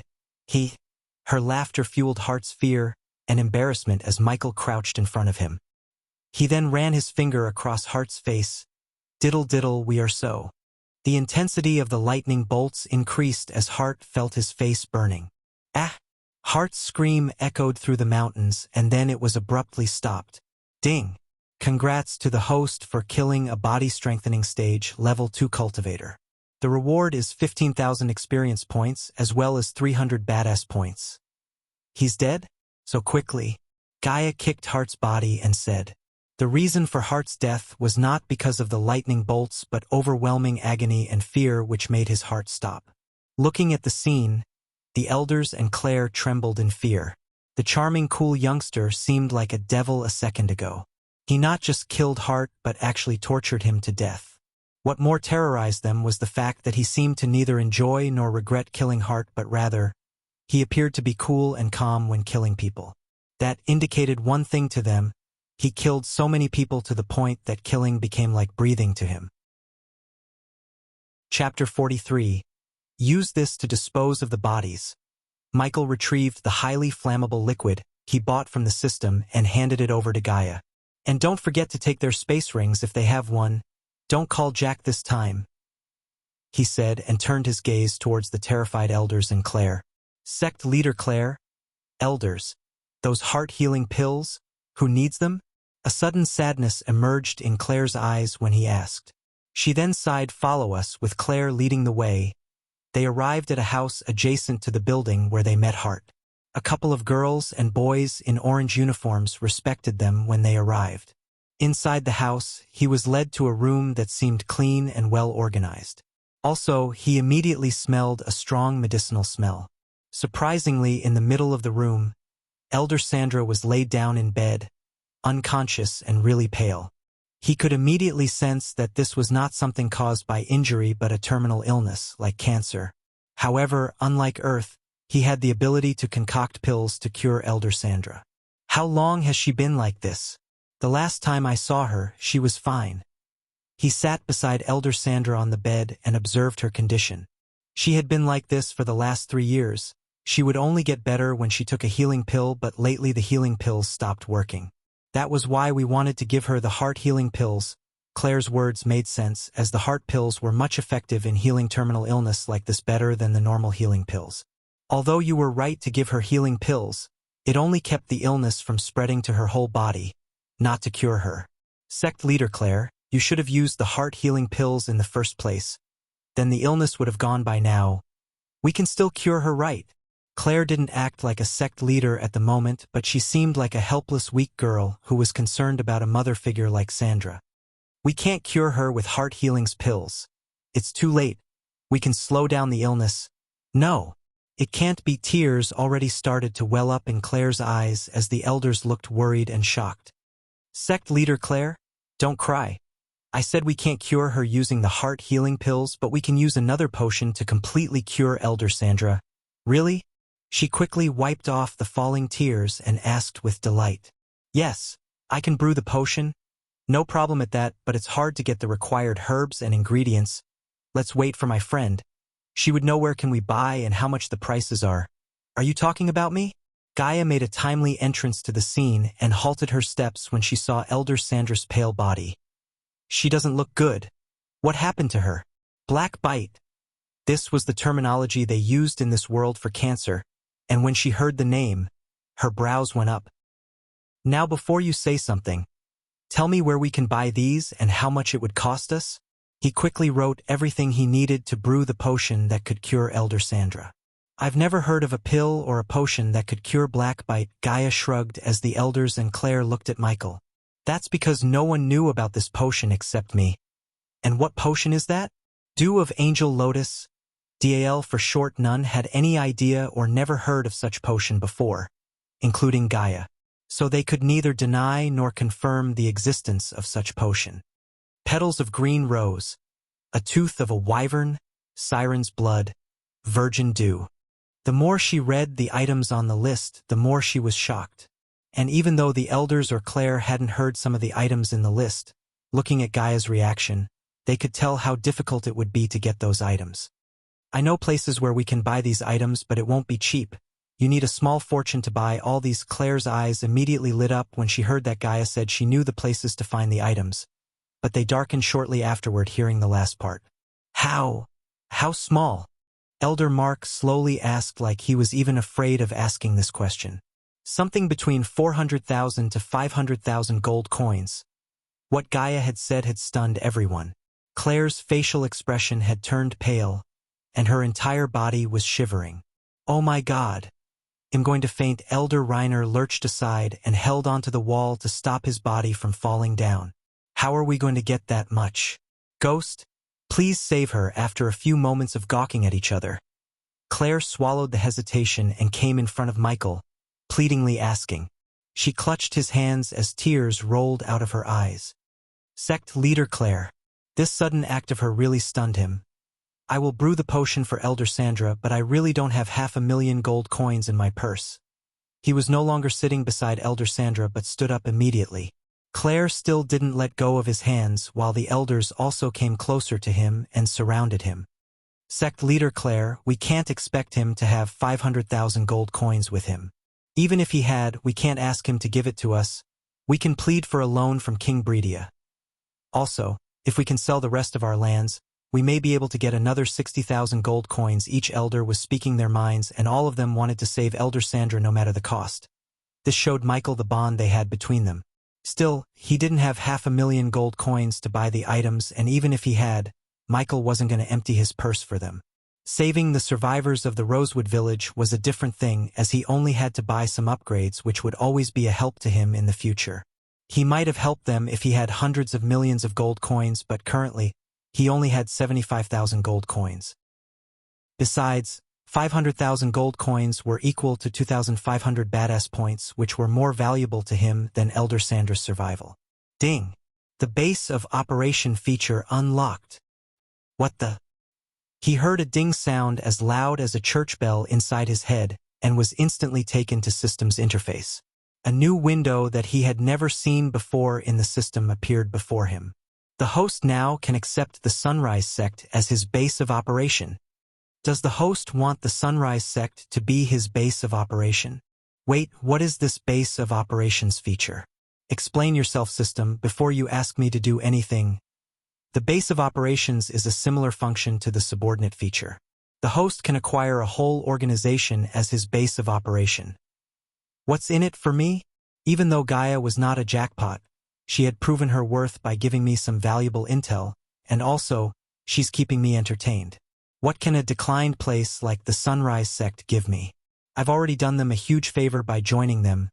When the status and legend of the base of operation increase, the host will receive badass points. His objection to making Sunrise Sect his base of operation slightly wavered after he heard the system. Like I received experience points for Gaia's killing? Any actions like killings performed by subordinates can only give the host experience points, not badass points. The base of operation can give the host both experience and badass points.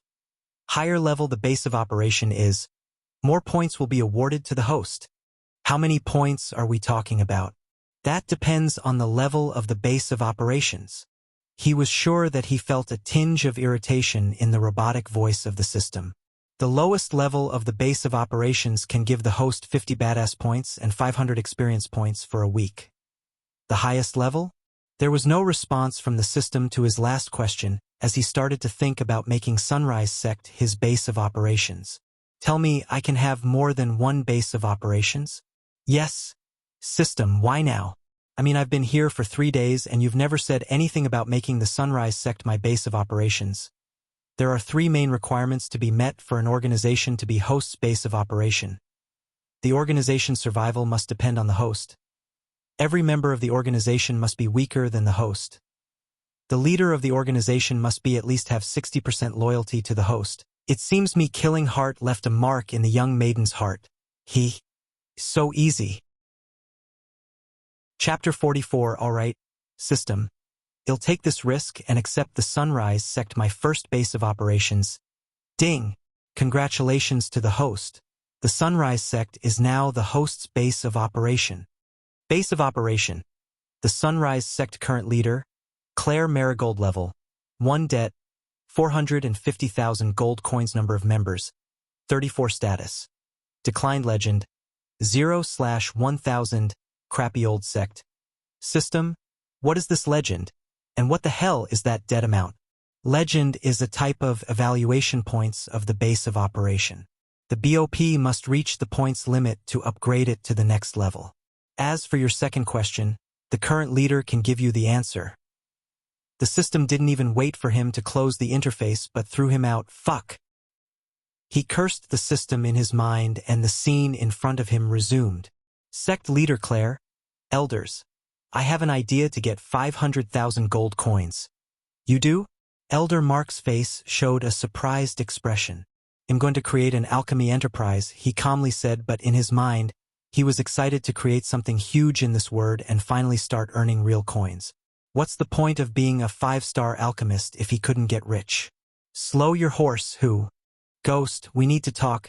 His excitement was brought to a stop by Gaia's voice as everyone turned their gazes from Michael to Gaia. You are a 5-star alchemist who can concoct pills with 90% purity. What does that tell you? The elders seemed like they had a sudden realization hearing her question, but Michael just proudly grinned. I'm awesome. Gaia rolled her eyes and punched him in the shoulder. It means you are the #1 alchemist among all 4 kingdoms of Elan continent. The grin on his face got even brighter, but the elders looked frightened rather than being delighted about this. After seeing that he had no idea of what she's talking about, Gaia deeply exhaled and said, It means you dethroned the alchemy king Gabriel Keswick. I see your point. Michael realized what she's trying to say and the reason for the elders to be afraid. If he knew that you can concoct pills purer than him, best case scenario, he would just kill you. The worst case scenario is, he would enslave you and make you concoct pills and brew potions while he's reaping the fruits of your work. That's what I would do. Although what she said last shocked them slightly, they had bigger concerns now. Elia is right, Elder Miles sighed and agreed with Gaia.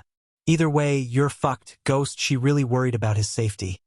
Not because she cared for him, but if he died or enslaved, she wouldn't get the magical pills to heal her meridians. So for her sake, she had to do and say everything in her power to keep him safe. I assume you have a solution for this. He understood Gaia enough to know that the reason for her to worry about his safety was to get more pills from him. Although Gabriel can't guarantee 100% success rate of brewing positions, concocting pills, his outcomes are 84% pure. So, you must not reach 84%. Then you will be second, and I know him, he's too proud to mess with the second, or at least he wouldn't kill or enslave you. You know him how? Elder Reiner suddenly asked, because even many influential cultivators would try their hardest to get an appointment with Gabriel, let alone Elia, a mortal girl. I mean, I heard about him during my travels, so Ghost, I suggest you aim for something between 60 to 75% purity. She swiftly changed the topic back to Michael before the elders dig too deep into her life. Are you kidding me? 80%, that's the worst I can do. It's mentally and physically impossible for me to concoct or brew anything less pure than that. The elders and Claire opened their mouths to make him lower his level, but after seeing the adamant look on his face, they shut their half-opened mouths. It's settled then. Elia, tomorrow we'll set up our first shop. Gaia nodded as he turned back to look at Claire.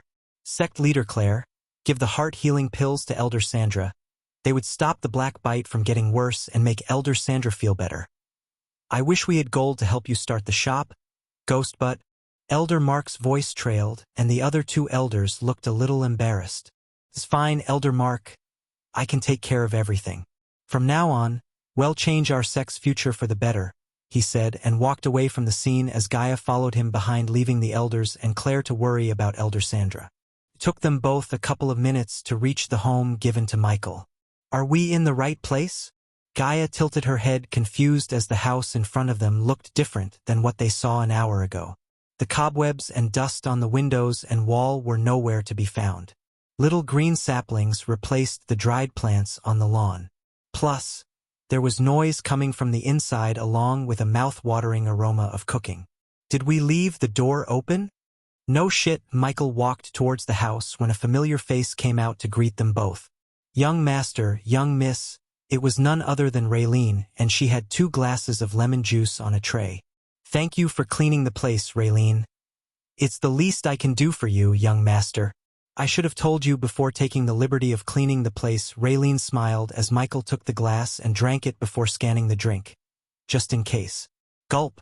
Considering the lemons she used to make the drink was bought from the shop and had arch energy infused at the molecular level of the lemons, the juice was rich in fragrance and taste. Looking at Michael gulping the drink, Gaia grabbed the second cup and chugged it before he drank it himself. That was refreshing.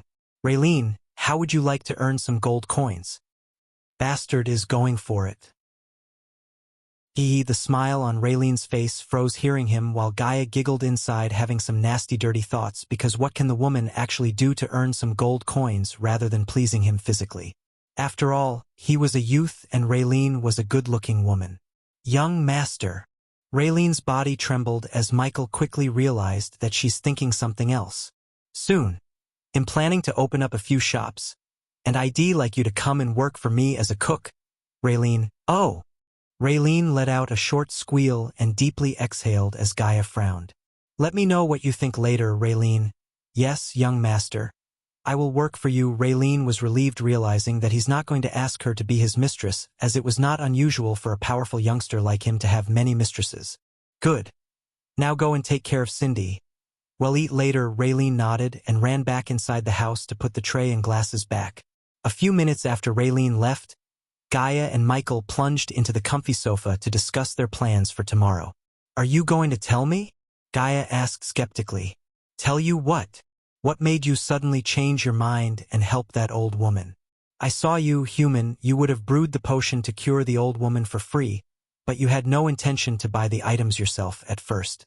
But I saw you change your mind in a few seconds, so I'll ask again, what made you change your mind in those few seconds? Chapter 45. Can't you believe that I'm a good guy? He laughed it off as she rolled her eyes. You're far from a good guy, human. I know you're kind, the kind who do good here and there when there's no harm but wouldn't raise a finger if you have to lose something or face serious consequences. You're just a borderline villain, human. Not a good guy as you made those old bastards believe, Gaia said without a doubt and accurately identified his personality. She and he had more similarities than they like to admit.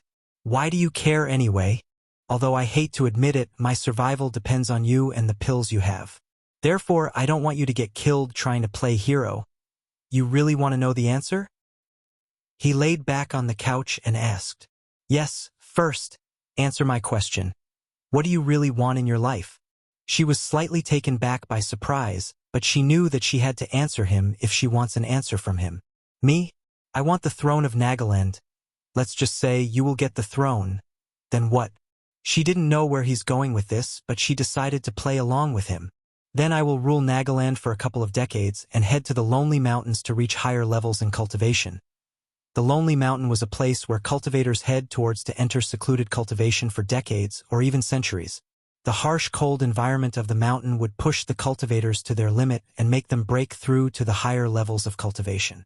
Of course, many would die in the cold mountains and only cold-hearted, as well as talented cultivators, would choose to go to the mountain leaving all the ties to the outside world such as wealth, social status, etc.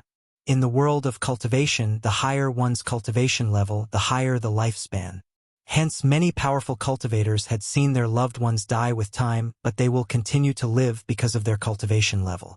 This often made them sever ties with the outside world and lose their interest in mortal pleasures such as sex, money, and power after a point and would fully focus on reaching immortality to explore the universe outside. Do you know what I want to do with my life? I want to rule this world, control everything, enjoy everything that this world has to offer. His words expressed his ambition and startled Gaia. Don't be a silly human, you have talent. If you enter the Lonely Mountain and cultivate for a couple of centuries, you will reach immortality, Michael snickered.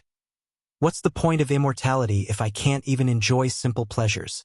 I'd rather live 50 years enjoying my life than sitting in a cold cave cultivating in the hope of reaching immortality, with the system as his secret companion. Michael had the resolution in his mind to reach immortality, but unlike typical cultivators, he was neither going to sever his ties to the outside world nor stop enjoying the worldly pleasures. So I would need a place suitable for a man like me. That place is the Sunrise Sect. You can think of this place as a place from where I would start to control the rest of the world. You are serious? She asked with a shaky voice in shock. If these words had been spoken by someone else, she would have laughed her ass off, but when it came to him, she couldn't neglect anything. Yet, she now had more questions than answers. Tell me this, why choose this place? In the big sex, I'd just been another prodigy, another feather in their hat, but here. He didn't finish his sentence but laid back and put his leg on the other and sat like a king. Ding! Congratulations to the host for successfully being a badass. The reward is 200 badass points. If you help me achieve my dreams, they'll not only heal you and get you the Nagalin throne you long for, but also assist you to reach immortality. Big words coming from a guy who's just at the body refining stage. A few days ago, you thought you had no chance of reviving your broken meridians, but I proved you wrong. A few minutes ago, you thought there isn't anyone who could reach 90% purity in alchemy. Again, I proved you wrong, so tell me, Gaia, you really think I can't do everything that I said I can? She knew he was right about everything, and deep down, she had already started to believe that he's going to turn this world upside down. Therefore, she decided to stick with him and help him along while reaping some sweet rewards like the pills that can heal her meridians, as well as pills and potions he would brew with 90% purity, which would help her in cultivation. First, you have to help me out here, human. Give me some pills to get my cultivation back. Then I can really help you. You know, get my juice back. She clenched her fist and punched the air frantically. Her actions, however, not surprised him the least, as he expected her to ask for more healing pills. He wanted her to ask for more pills so he could put his plan of making her loyal to him in motion. First, I need to check your meridians. He lied with a straight face and controlled his urge to laugh. How are you going to do that? Seeing him stand up and coming closer to her, she moved back on the couch and asked. Her face had a mix of skepticism and doubt. Turn back and cough. Huh. Do as I say, turn back and cough. She stared at him for a couple of seconds, confused at the point why is he asking her to do that, but she turned around and coughed as he said, cough, cough. Now breathe in and breathe out, hey. She wiggled and shouted when she felt his hand on her back. Don't be a baby. Do you want me to check your meridians or what? He chuckled inside and said, just get it over with quickly, and FYI, the last fucker who tried to touch me ended up being burned alive. He ignored her and ran his hand around her back for a few more seconds before letting it go. System, how many pills do I have to give her to heal her meridians? 50 pills. Do you have a less effective pill? I want her to believe that I can heal her, but I don't want to heal her before she becomes more loyal to me. Cheap tier revitalizing pills. Great, how much? 500 pill bottle is 500 badass points. The pill would temporarily enable her to feel her meridians and create an illusion of repairing the meridians. That should do the trick. The system ill by the bottle exiting the system. He sighed as Gaia's face quickly turned gloomy. What is it? I can still be cured, right? He also put his serious face and said, yes, but your meridians are still in bad shape. We need to carefully treat your meridians. Any small error would permanently destroy them and kill you. Fuck. Tell me you and your pills can fix this. Her hands shivered and her face lost all its color in terror. This was the first time he had seen her this much terrified. I thought my pills alone can cure you eventually, but now that I took a closer look, I realized that I have to concoct another batch of pills, a different one than what I previously gave you. It's very difficult to concoct the new pills. He made his voice sound worried, and when she looked at his face, her fear grew even more as she tightly clenched his hands. Human, please heal me. I don't want to be crippled forever, she pleaded with him. Don't worry, I'll do my best to heal you. After all, you're my assistant, aren't you? Yes, I am. You can't let your assistant die. She vigorously shook her head up and down and let out a wide smile. All right, I have to check you every week and give you the newly concocted pills. Remember, you must only take 2 pills a week, so I will only give you 2 pills. If you do everything I say, you will be able to cultivate in a year. Try to do anything behind my back. I will throw your ass out and you'll stay a cripple for all your life. Do you understand? Chapter 46 Subordinate. Gaia Cultivation Level. Nun Race. Demi-Human Naga Race Current Skills. Nun Status. Merdine's repaired 10% loyalty towards the host. 25%, look at that. She became 25% loyal to me. He started at the subordinate interface, and looking at the increased percentage, he knew that his plan was working. System, open my status window host. Michael cultivation level. Body refining stage. Level 5 experience points. 65,000/30000 badass points. 7,000 skills and spells. Wind Blast. LVL2 responsive shield. LVL2 environment scanning. LVL1 ignitia. LVL1 lightning dash. LVL1 energy devuver. LVL1 occupation. Disciple of Sunrise sect status. Healthy goals. Control the world utility function. Banker LVL2. Ratio 1,000 gold coins. 5 badass points. Special trait. 5-star alchemist subordinates. Gaia, loyalty. Level 25%. Base of operation. Sunrise sect. Looks like my goal has changed. Previously his goal was be the strongest predator in the world, and now it changed to control the world. Obviously one had to be the strongest to control the world. So as his first step to control the world, he decided to set up an empire of pill businesses to create a steady income flow. At the current level of the system, he could turn gold coins into badass points but not the other way around. Since he couldn't use badass points anywhere except in the system and gold coins were the universal currency in this world, he chose to earn himself some coins. With a rough plan in his mind, he exited the system and saw Gaia was licking the porridge bowl clean. "Don't eat the bowl. Fuck you," she cursed as she kept picking up the rice grains on the bottom of the bowl and put them into her mouth. "Come on, let's go. We need to choose a suitable place to set up my shop." "But I only ate 3 bowls, yes." She ate 3 bowls of porridge and showed Michael that she has a pretty big appetite. She wouldn't have a need to eat this much if she could cultivate, as the arch energy would keep her body fed, but it wasn't the case. Thus she had to eat a lot to keep her body functioning. Also, Raylene's cooking talents and the arch energy-infused ingredients that Michael bought from the shop increased the taste of the food several-fold. "If you keep eating like this, you're going to be fat." The moment these words escaped his mouth, the food in Gaia's mouth also came out as she coughed up. "What did you say?" He could see her face turning red in anger and realized that even in this world, girls didn't like to be called fat. "You heard me." One could see the puffs of smoke coming out of her ears and nostrils if they looked closer, but suddenly, she began to laugh. "Ha ha ha ha." A sudden laughter surprised him. "All right, I'll bite. Why are you laughing?" She still continued to laugh, and after a few seconds, she stopped and looked at him. "Even with all your talents, because of your mouth, you're going to end up dying as a virgin." She paused for a moment and then said, "Unless you pay for a girl to do you, ha ha ha, ha ha ha ha." Now this time, Gaia was surprised to see him burst into laughter. "Why are you laughing?" "It's just, even if you pay, no one would do you, ugly. Ha ha ha ha, ha ha ha. Great comeback, ha ha ha." Both of their laughter echoed through the house, and both felt refreshing to laugh like this after a long time. Michael and Gaia finished their supper and came outside of the house when the sun reached the middle of the sky. Because the sect had only a few disciples, the mountain seemed lonely. "How far is this Bradford? If we start walking now, we'll reach Bradford in 6 or 7 hours. Next option, we go to River Town, which we can reach in 30 minutes using your speedy spell. From there, we can rent a Pegasus and fly to Bradford in 2 hours. Flying on a Pegasus. Cool." He was barely able to contain his excitement from showing on his face when he heard the words Pegasus and fly. Although he flew in airplanes countless times, how could that be compared to actually flying on a Pegasus, the white feathery horses? "Let's go." He was about to take Gaia's hand and use the lightning dash when he saw 2 familiar faces walking towards them.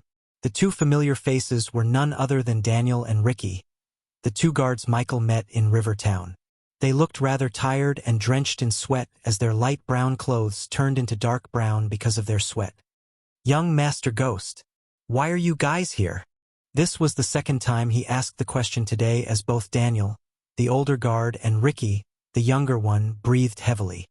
"Young Master, we came to make sure Mrs. Agner and the children reached here safely and ask whether they need anything from Rivertown," Daniel said while Ricky stared at Gaia as he had never seen a girl in his life before. "Seriously?" Gaia questioned Ricky with an annoyed voice as he didn't even try to hide the way he was looking at her. Michael had no intention to stop Ricky, as even with the mask on to change her face, she looked pretty, hence, It was natural for a youngster like Ricky to be mesmerized at her beauty. Ricky! Daniel pinched Ricky and brought him back from his stupefied state. It's nice of you two to do that, but don't you guys have to be at the gates all the time?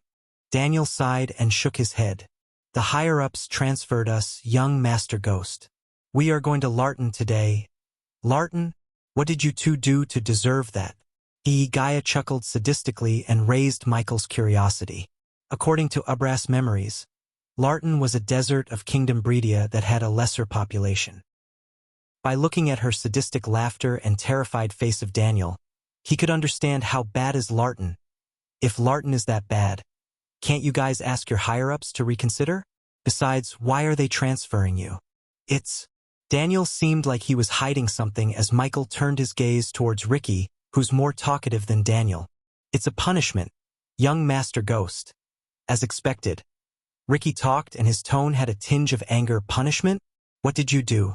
It's because of what we did not do, young Master. The letter we received from the higher-ups stated that we should have stopped you from burning Rapley alive at the gates. Michael frowned after hearing Ricky complain. Also, they said we won't get any promotion in the near future. You really fucked the lives of these two ghosts. Weaklings like them wouldn't survive much longer in Larton. If the beasts and poisonous creatures didn't kill them, the scorching sun would. Gaia loved to pour hot oil into the guards' wounds by describing the worst in Larton, and Michael slightly felt guilty for these two. But soon, he realized that he could use these two as his henchmen. Gaia was obviously not a person who would run errands for him, and he couldn't use Jack always. Daniel and Ricky seemed like good men and perfect henchman material. Fuck your higher-ups. How much salary you guys are getting? His question shocked Ricky and Daniel. 120 gold coins per month? Yeah, they wish. It's per year. Human. Gaia snickered and said, throw away your jobs. Come work for me. They'll pay you what you get in a year for a month. Before Daniel and Ricky could respond, he retrieved 2 pouches and threw them to the 2 guards. This is your hiring bonus. From now on, you two work for me. Ricky and Daniel trembled in surprise and shock. Just by feeling the weight of the pouch in their hands, they could tell that there are more than 100 gold coins inside. Ricky was the first to fall down to the ground and hug Michael's leg. Fuck those old bastards in the capital. It'll work for you, young Master Ghost. After seeing Michael's generosity and their monthly salary under him, Daniel also knelt down and shed tears of joy. All right, get up you two. Be loyal to me and you'll know what it's like to be rich. All right, character introductions and fillers are over. Upcoming chapters will be fast-paced, action-filled, and fun.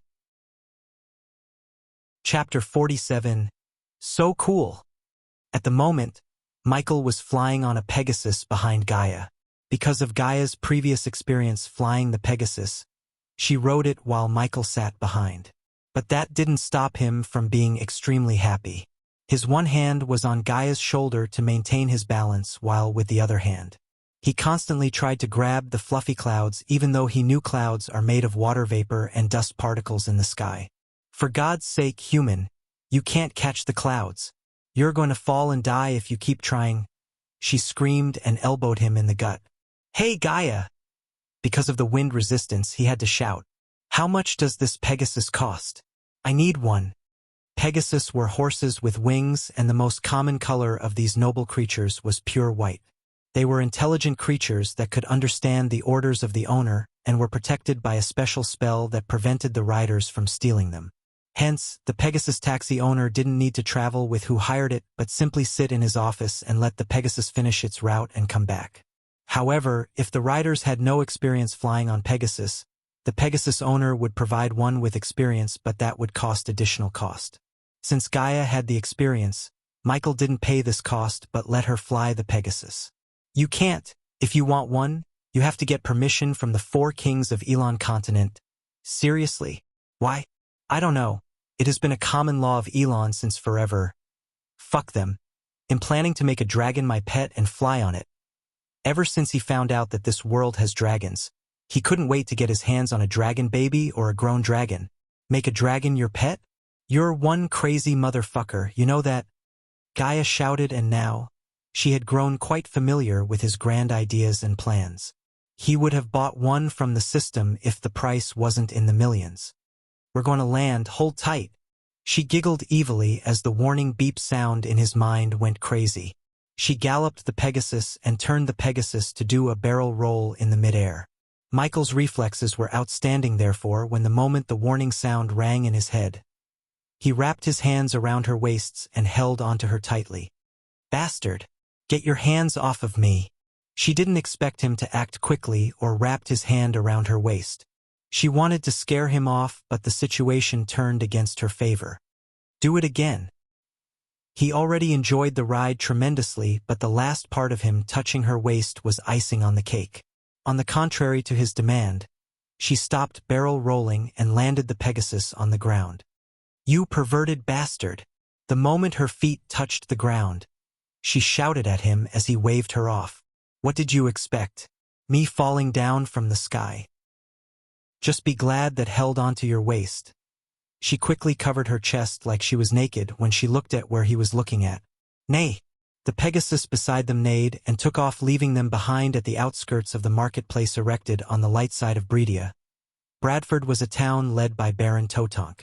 This town wasn't built by a mountain by accident, as it has ancestral grounds, which was of great importance to the people of Bradford and its success. The town itself looked imposing. With its spruce wood rooftops, limestone walls, and silent mountain range, Bradford had a pleasing atmosphere. Bradford had a booming economy, which was mainly supported by mining, baking, and wine brewing. But their biggest strengths was the reason for Michael to be here: alchemy. Despite its strengths and weaknesses, Bradford was most likely headed towards a gracious future under the leadership of Baron Totonk. But this remains to be seen. Despite their rough landing, people didn't pay mind to Gaia and Michael as they continued to do what they were doing. Compared to the river town, the people around Michael seemed healthy and clean. Most ladies wore at least one jewel on their body, and occasionally, he could see ladies who had armed escorts, lavish jewels, and wore fancy robes. These must be noble ladies. The noble ladies slightly looked like Roman noble ladies in the Spartacus television show he watched on Earth. Obviously, Michael took a few peaceful minutes to enjoy the hot ladies and girls on the streets, which frustrated Gaia as he never looked at her like he's staring at these noble ladies now. "Shall we move now? Or do you need another hour to finish eye-banging them?" She pitched his ears and interrupted his eyes from feasting on the beauties. Through the bustling streets of Bradford, both of them passed many food stalls, bakeries, and various other stores. For a second, he felt like he was back in the streets of Los Angeles, back on Earth.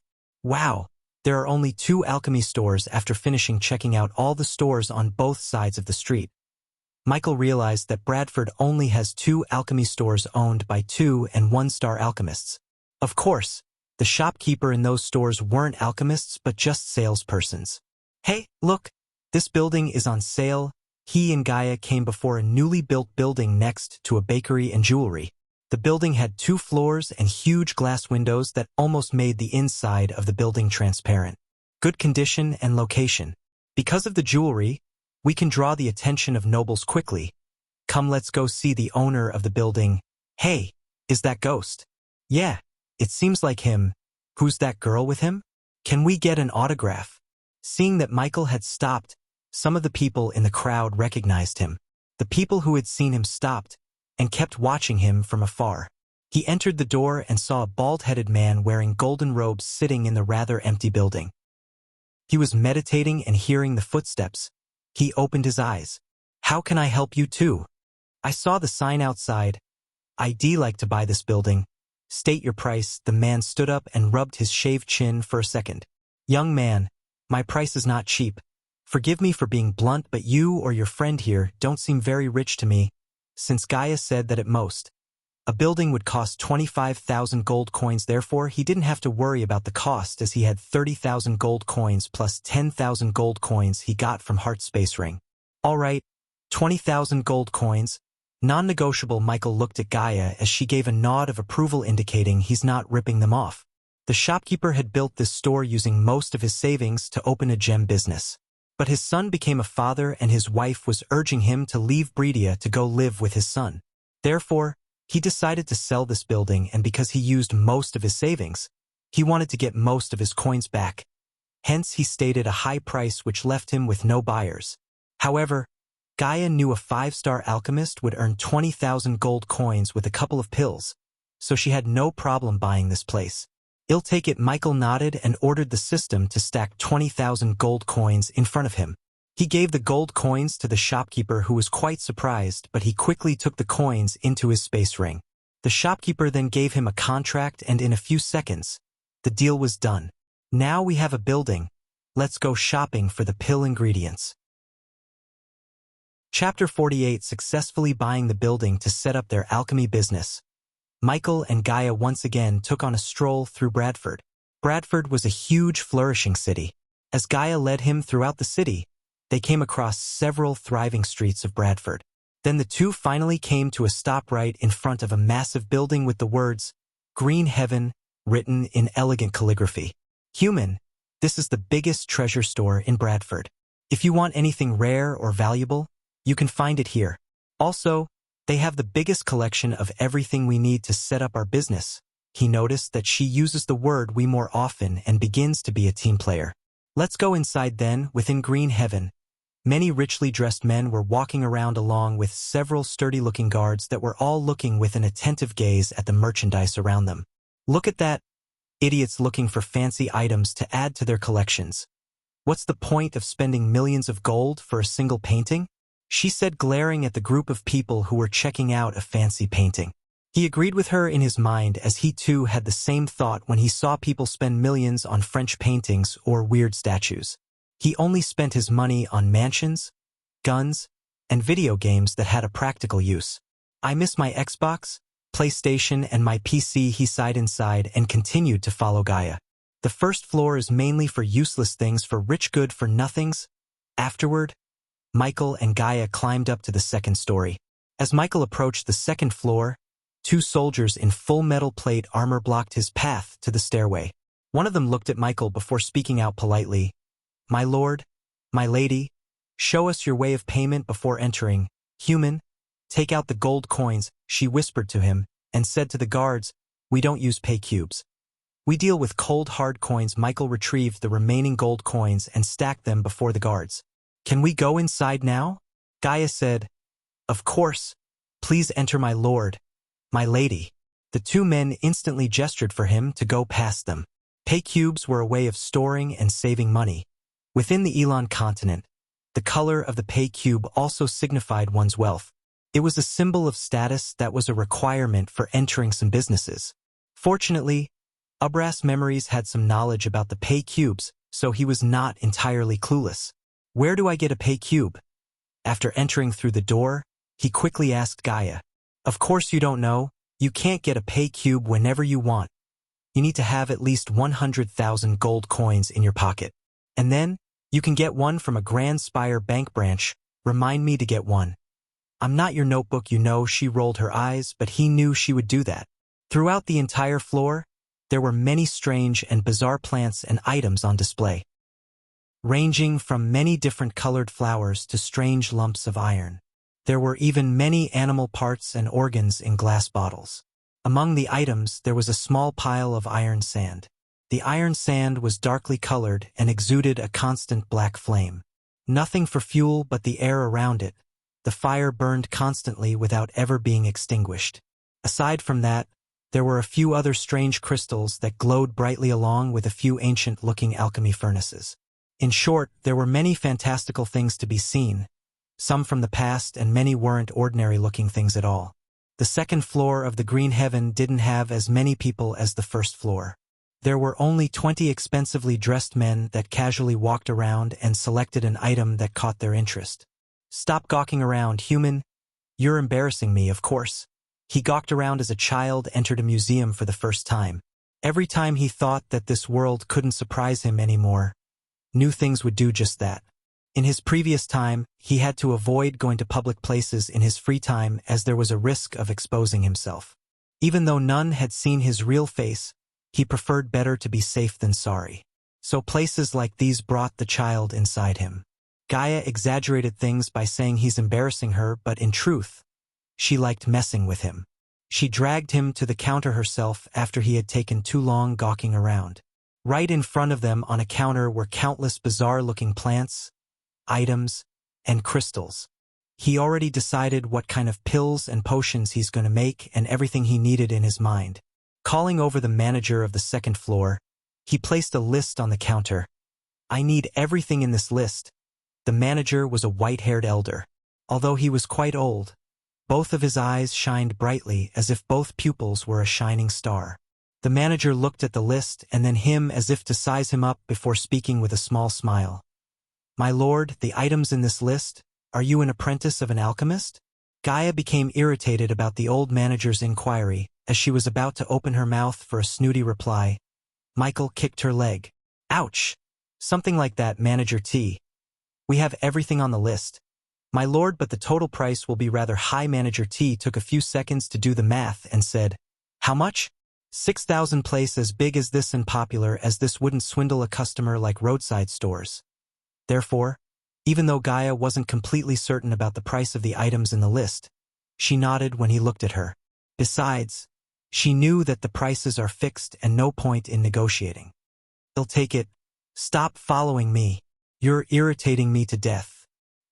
He was about to take the gold coins when he heard a girl shouting. He momentarily stopped and turned back to see a few people entering the floor. He counted 10 bodyguards who adorned silver Kevlar-like armor and held spears in their hands. They seemed to be following a young woman who shouted a moment ago at the young man who was trying to persuade her while following her. The girl seemed to belong to a wealthy family. Both Gaia and him looked at the young girl.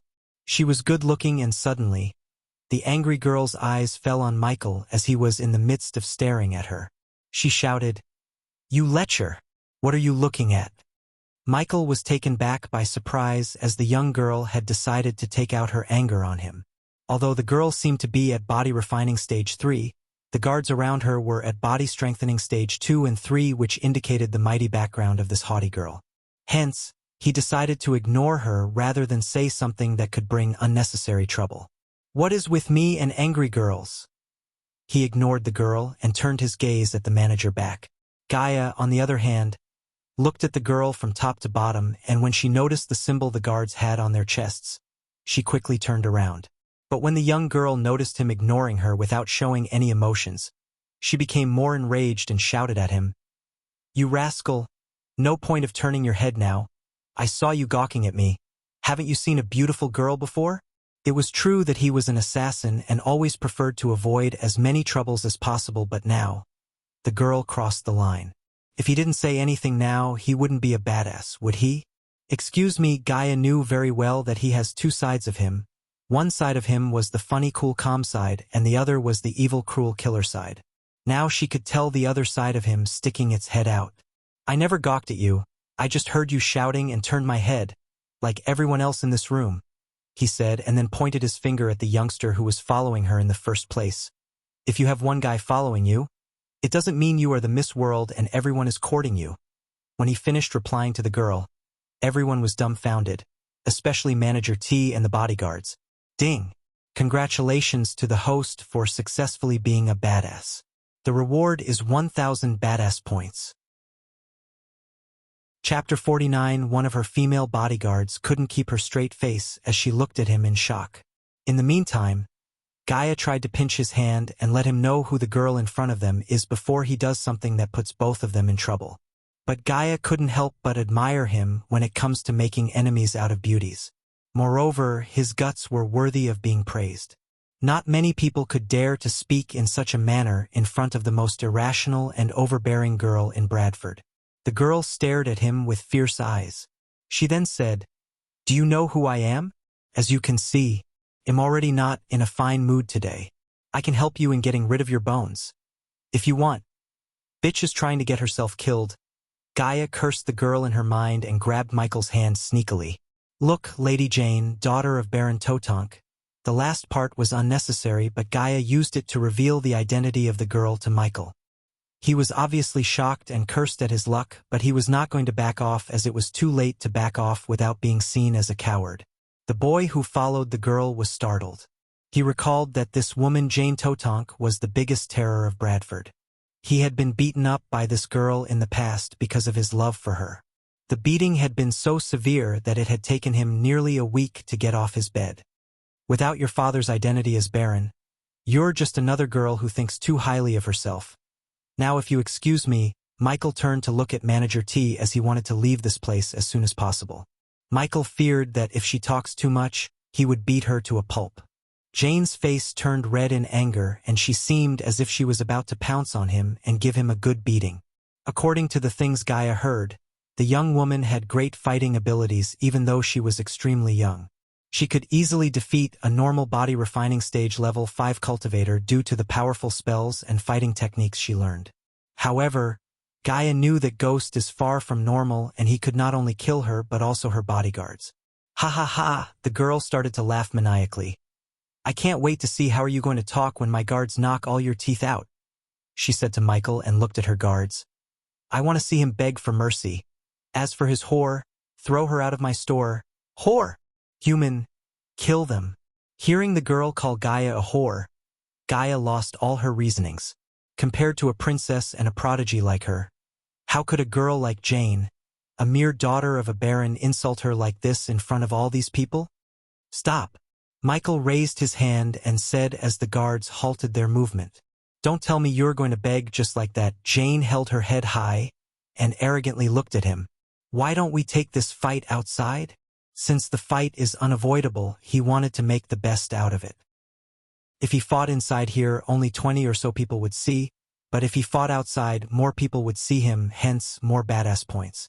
Even though he knew he's going to face some bad consequences because of this bitch, he couldn't help but feel excited thinking about the badass points he's going to reap from this fight. For a moment, the girl and the bodyguards looked like a bunch of sheep walking towards the lion without any ideas of the slaughter that's about to happen. Gaia knew that there's no stopping him now as Jane sealed her fate by her mouth. Why did you have to provoke her? You're indeed a big deal in Bradford. But you messed with a wrong human.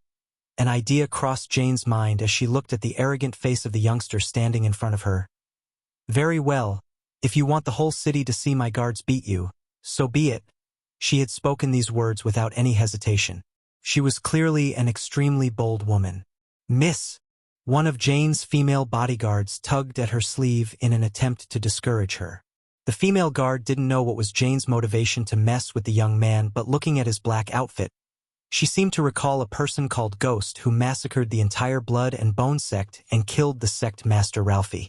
The female guard also heard that Ghost wore a full black outfit that seems unique like the ones the youngster before is her wearing. If he was the same person who killed Ralphie, the guard wasn't sure that she could defeat him. Also, if what she heard that happened in Heaven's Gate competition was true, he's a prodigy and prodigies are extremely unpredictable. However, Jane wasn't in the mind to care about anything. Jane said excitedly, "Come on then." Michael was still calm and did not show any expression on his face while Jane's bodyguards looked at each other and smiled bitterly. Then, they walked towards the door to exit the building. The people on the floor also followed them as they didn't want to miss the entertainment. The bodyguards were feeling pity for the youngster, but no one among them was in a position to do anything. They blamed the youngster's bad luck and bad mouth to mess with Jane, who was renowned for being arrogant and overbearing in Bradford. Although Gaia knew about Jane's personality, Gaia felt like the girl wanted to pick a fight with Ghost. She wondered why and planned to ask her after he terrifies Jane by killing all her guards. Oh fuck! The little devil Jane! Shut up! If she hears you, she will kill you. Het! Look, it's Ghost. What is he doing with her? They finally arrived outside and caught the eyes of many people on the streets. Many people's expressions changed, and their faces became as pale as a white sheet when they saw Jane. In Bradford, Baron Totonk had more authority and power than the King of Bredia himself. It was not because of Baron Totonk's leadership but because of Jane's grandfather, Reginald Totonk, who was a core formation level 7 cultivator. He was one of the characters in the Kingdom Bredia who had the capabilities to challenge Bredia's finest warrior under King Bredia. Jane was the only daughter of the Totonk family. She had 3 brothers who were serving in the military and 2 uncles who were also great generals in the army. Therefore, the might of the Totonk family could not be underestimated. She had been greatly pampered as she was the only daughter of the family. So, she had become spoilt and conceited. However, she was extremely skilled. Her level of cultivation in arch energy had reached a superior level even though she was very young. The people had given her the nickname Alpha Girl because she was blessed or cursed, with a strong feminist mentality who looked one on all males. Most of the young masters present at the scene had a bitter experience with her in the past. Also, she was often seen with one of the prodigies of Bredia, Selena. Young man, if you want to blame something, blame your bad luck. There were 16 male and female guards around Jane, and one of the men said, looking at Michael, "Oh shit, they are going to fight? Who is that kid in black? He's the one who won Heaven's Gate competition. You moron? Ghost? The ghost? Holy shit! Ghost versus devil. Holy moly, what the hell is going on here?" The crowd went crazy and murmured, looking at the scene, while walking backward away from the scene, as they didn't want to be collateral damage by standing in their way. "Human beat them to near death, but do not kill them," Gaia whispered into Michael's ears before walking away from him. As much as he loved to disagree with Gaia, he knew she's right. Beating them to a pulp was bad enough, but if he killed them, the consequences would be disastrous, at least until he became strong enough. He couldn't afford to be the #1 target of the Baron. So for now, he had to settle for only badass points, not experience points. "I hope you have good health insurance." His smile freaked the guard, as if one was smiling at a time like this. He must be either crazy or extremely powerful. But showing the doubts aside, the guard lifted his sword and rushed towards Michael. Michael just merely sneered as bolts of lightning rushed out of his fingers. On the opposite, a powerful aura surged from the sword and completely enshrouded the guard's entire body. With the responsive shield and his current strength, there was no need for him to use his full power unless he wanted to kill the guard. He reduced the power of the bolts of lightning, and it would be enough to bring the guard to his knees and break a few bones in the process. This was a battle between a body refining stage, a level 5 fighter, and a level 2 body strengthening stage fighter. The guard had just approached Michael, but in an instant, an enormous force had enveloped him. His expression changed drastically as T-Guard realized that something was wrong. Lightning dash thud, thud, thud. The guard halted his steps when he saw the youngster in front of him disappear, and then he felt a sharp pain all over his body. The crowd could only see a light dance around the guards as his body bled more and more. Jane's face also turned pale because she could see what's happening more clearly than the commoners. He was punching the guard back and forth with the force enough to damage his metal armor and break his bones. A few moments after the guard started to move his body in weird shapes, he was sent flying a few feet. He fell to the ground with a loud thud, immediately coughing up a spurt of blood, and then lost his consciousness. The whole crowd went so silent instantly that you could hear a pin drop. Damn, Gaia raised her brows, looking at the bloodied bones sticking out of the guard's body. "Now, shall we dance?" Michael flicked his wrist as the blood of the guard splashed on the ground. Chapter 50. Boom. Michael's level 5 body refining power had been released to its full potential, to the amazement of everyone in the crowd. How is this possible? Everyone stared wide-eyed and incredulously at him, their minds completely blank at the sight. How could such a young fighter at the body refining stage defeat a body strengthening stage warrior? Jane's face was full of shock and confusion as she could hardly believe what had just happened. What was even more difficult for her to accept was that it had been only a few days since he competed in Heaven's Gate competition as a formation stage cultivator. How had he achieved level 5 of the body refining stage at such a terrifying speed? "It's impossible. It's utterly impossible," muttered Jane, but she quickly hid her shock and shouted at the remaining guards. "What are you waiting for? Go." The rest of the guards stepped forward and surrounded him. "I suggest you all attack together," jeered Michael with a snicker. He was not surprised by them ganging up at all. It was a viable and correct strategy to deal with someone as powerful as himself. But because of the responsive shield, he had no fear towards the guards. "Wow, look at him, he seems so cool and calm. I think Jane met her match. Let's wait and see.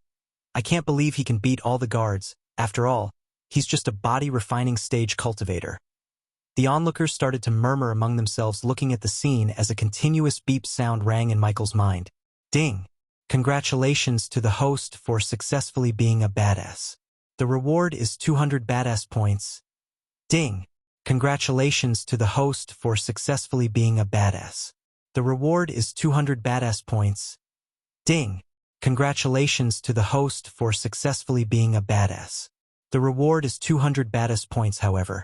Instead of starting to attack Michael, they gave the injured guard a healing pill and then locked their ferocious eyes on him, ready to pounce at him. One of them was a powerful woman who was the best amongst the other guards, at level 4 of the body strengthening stage. She was Jane's personal guardian, and she was deeply enraged by the sight of her friends as well as her colleagues' heavy injuries. System, how much for upgrading the responsive shield to the next level? The level 3 responsive shield will be able to block all the attacks of or under the body strengthening stage level 6. The upgrade cost will be 9,000 badass points. It was a huge jump in upgrade cost as it only cost him 1,500 points to upgrade the shield from level 1 to level 2. Yet, to upgrade to level 3 he had to pay 9,000 points, and also, the shield's effect would be only increased 4 levels of the cultivation.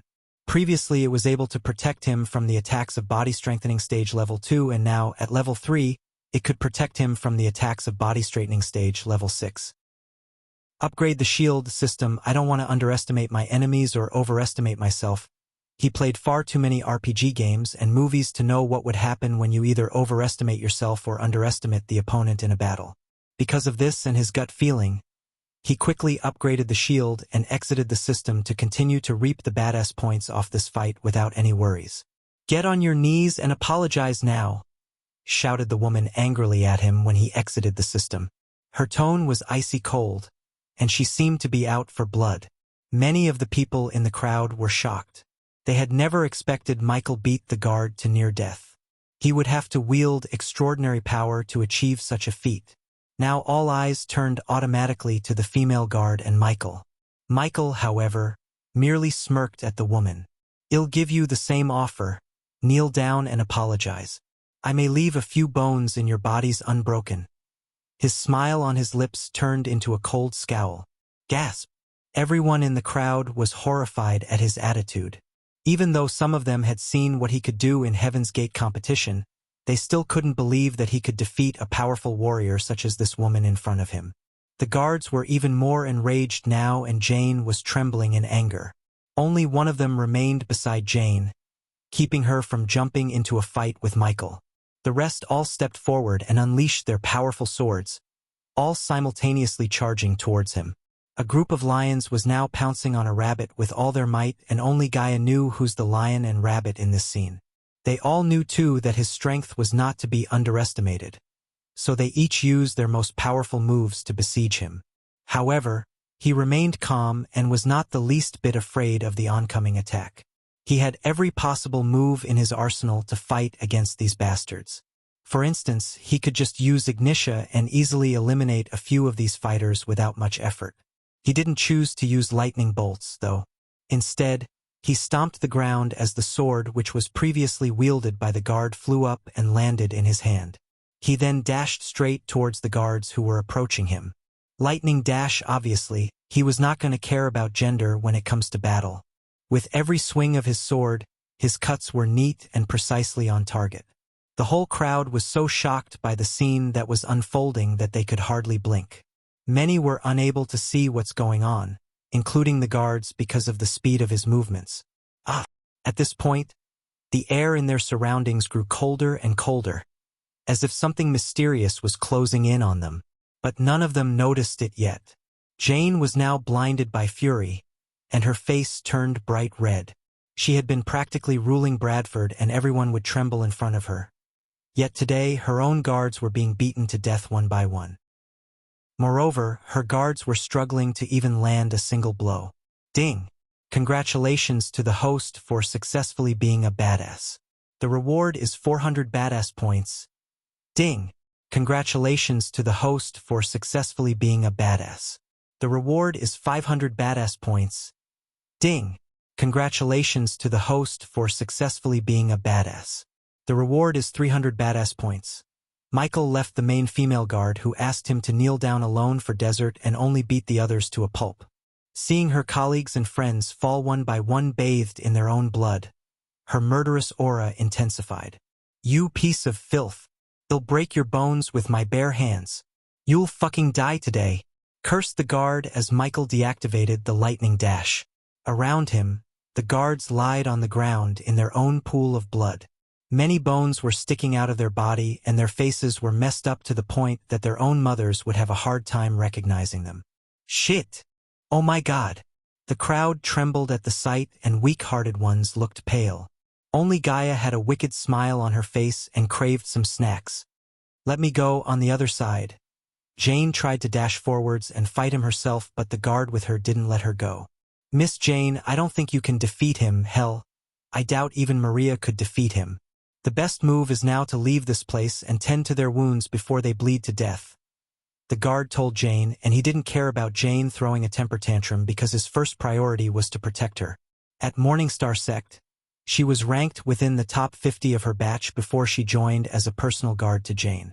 She personally recruited everyone in Jane's protection detail and trained them herself and considered the guards as her own elite students.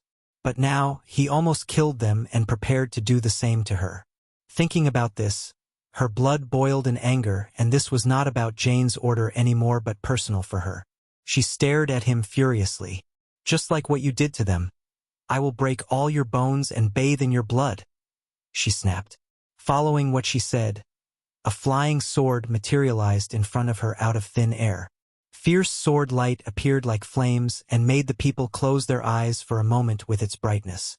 The sword light was like an overwhelming storm that rushed fiercely towards Michael. This was beyond her level of endurance. There was no need to tolerate further. The female guard wanted to defeat him by any means necessary as the crowd of onlookers gulped in mouthfuls of cold air, their faces looking grim. This sword technique. Can it be the sun flare art of Morningstar Sect? This is too strong, such momentum. This technique clearly contains formidable sword will. She's really infuriated. By using such a potent attack, she obviously wants him dead no matter what. The Morningstar Sect is truly powerful. Many people among the crowd felt a chill that made them numb in the head. Even Gaia frowned when she noticed the formidable aura the sword is radiating.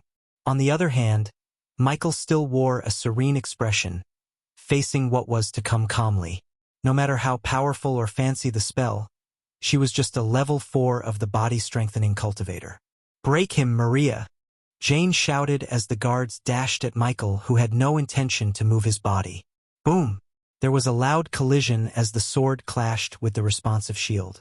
The afterwaves produced by the clash swept across the area and pushed many people to the ground as well as broke some glass windows around them. The crowd stared in horror as Gaia murmured, "This bastard really is very powerful. Ding! Congratulations to the host for successfully being a badass. The reward is 900 badass points. Ding!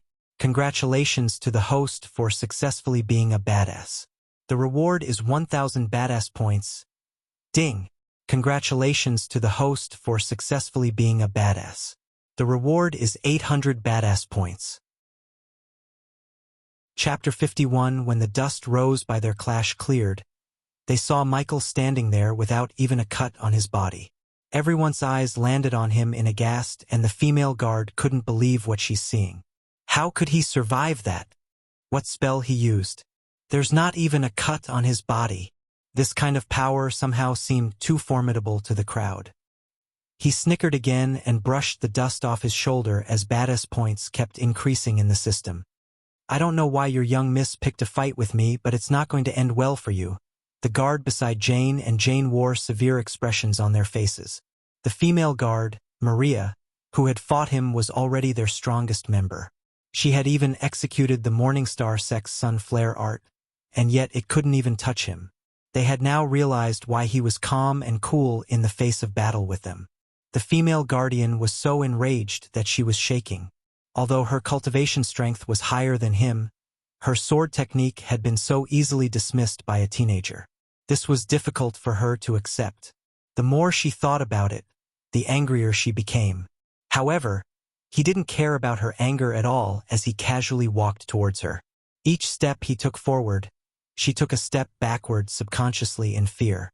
Gaia now strolled forward head high and her hands behind her back to join Michael to share bask in his spotlight. What is he planning to do? Is he going to kill her? Yeah, I think so. He's crazy. I hope he breaks that bitch Jane's teeth. Shut up. The crowd looked at Michael with fear and excitement. Bastard. If you touch her. On the other side, Jane screamed and struggled to free herself from the clutch of the guard. She didn't expect him to be so powerful even though she was warned by Selena. But ignoring her shout, Michael clutched Mariah's neck as she gasped for air and wiggled. She had used most of her arch energy in her last attack and now, she didn't have much energy left to fight him. The system's red warning about killing a person already appeared in his mind, just like when the time at Heaven's Gate competition. Since he was not going to kill her, he ignored the warning and smiled at Maria wickedly. A cold chill ran through her spine when she saw his smile, and before she could do anything, he punched her in the face.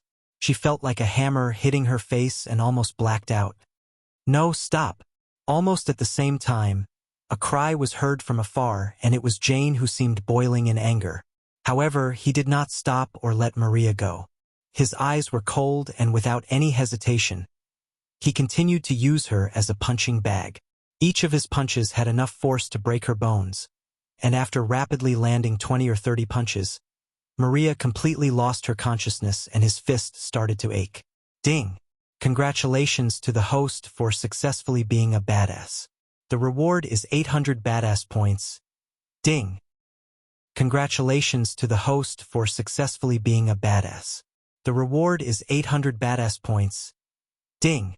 Congratulations to the host for successfully being a badass. The reward is 800 badass points. A long series of system messages popped up and rang in his mind. In a matter of seconds, his badass points skyrocketed.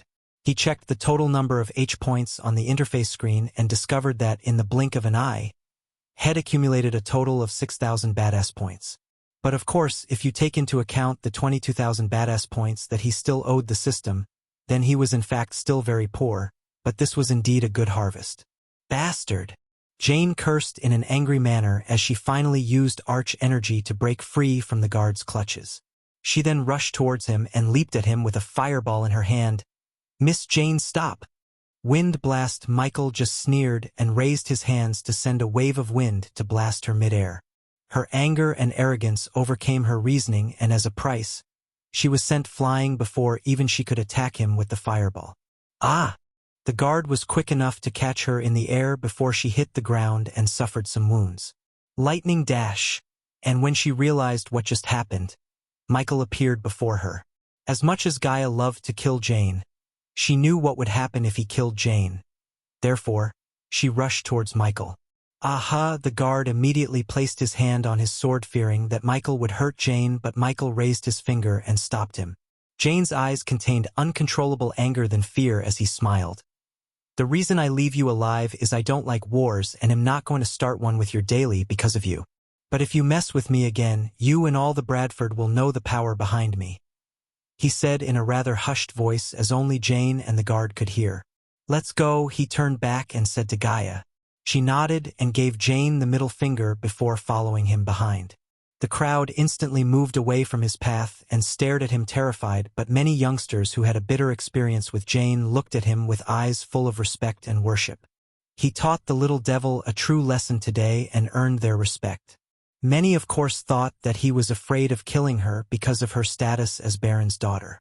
But those can go screw themselves as far as Michael was concerned. Beating the guards alone messed up his plans and might bring him some bitter consequences, let alone killing Jane, which would bring down the wrath of a powerful local ruler. That was why he bluffed about the power behind him to Jane. The reason he said quietly was he didn't want to scare off the potential badass points givers.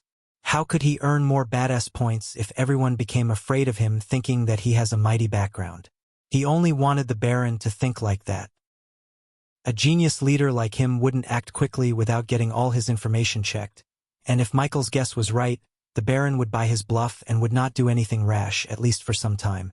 Michael could use that time to grow in strength and forge powerful connections within Bredia. That bitch! Because of her, we couldn't buy what we needed. Human, what do we do now? Gaia was pissed off about Jane messing with their plans. You tell me, it's obvious Green Heaven won't sell anything to us anymore, so we have to look for another store. he said, but Gaia shook her head. You don't understand, human. No one would sell anything to you. The first thing she will do is blacklist you. So good luck buying anything in Bradford unless you reveal your star level to the Baron himself. She was right, and although he was extremely frustrated at the fact that he couldn't kill Jane, he calmed himself to think of another plan. He already bought the building for 20,000 and wasn't going to let the coins go to waste. However, he couldn't directly reveal his secret, as he planned to surprise everyone after he opens the shop. Sunrise Sect has a herbal garden, right? I have to use that. Get in. He raised his sleeve and motioned her to attach herself to him. Yet, she seemed reluctant. You became too powerful, your soul energy will resist. So you can't attach yourself to me like before? I can, but it will be only for 2 or 3 hours, said Gaia. Till'll be enough. Come get in. He was relieved to hear that she could do that, as he didn't want to buy anything from the system to remedy this situation. She then closed her eyes, and in a few seconds, she transformed into a small light ball. The light ball merged itself with Michael, and when he saw his forearm, he saw the black snake tattoo appear again. Together they dashed towards the Sunrise Sect where Daniel and Ricky were waiting for them. You're tuning in to the Legend of the Vagabond YouTube channel. Don't forget to subscribe and join us on this journey to catch the most captivating stories.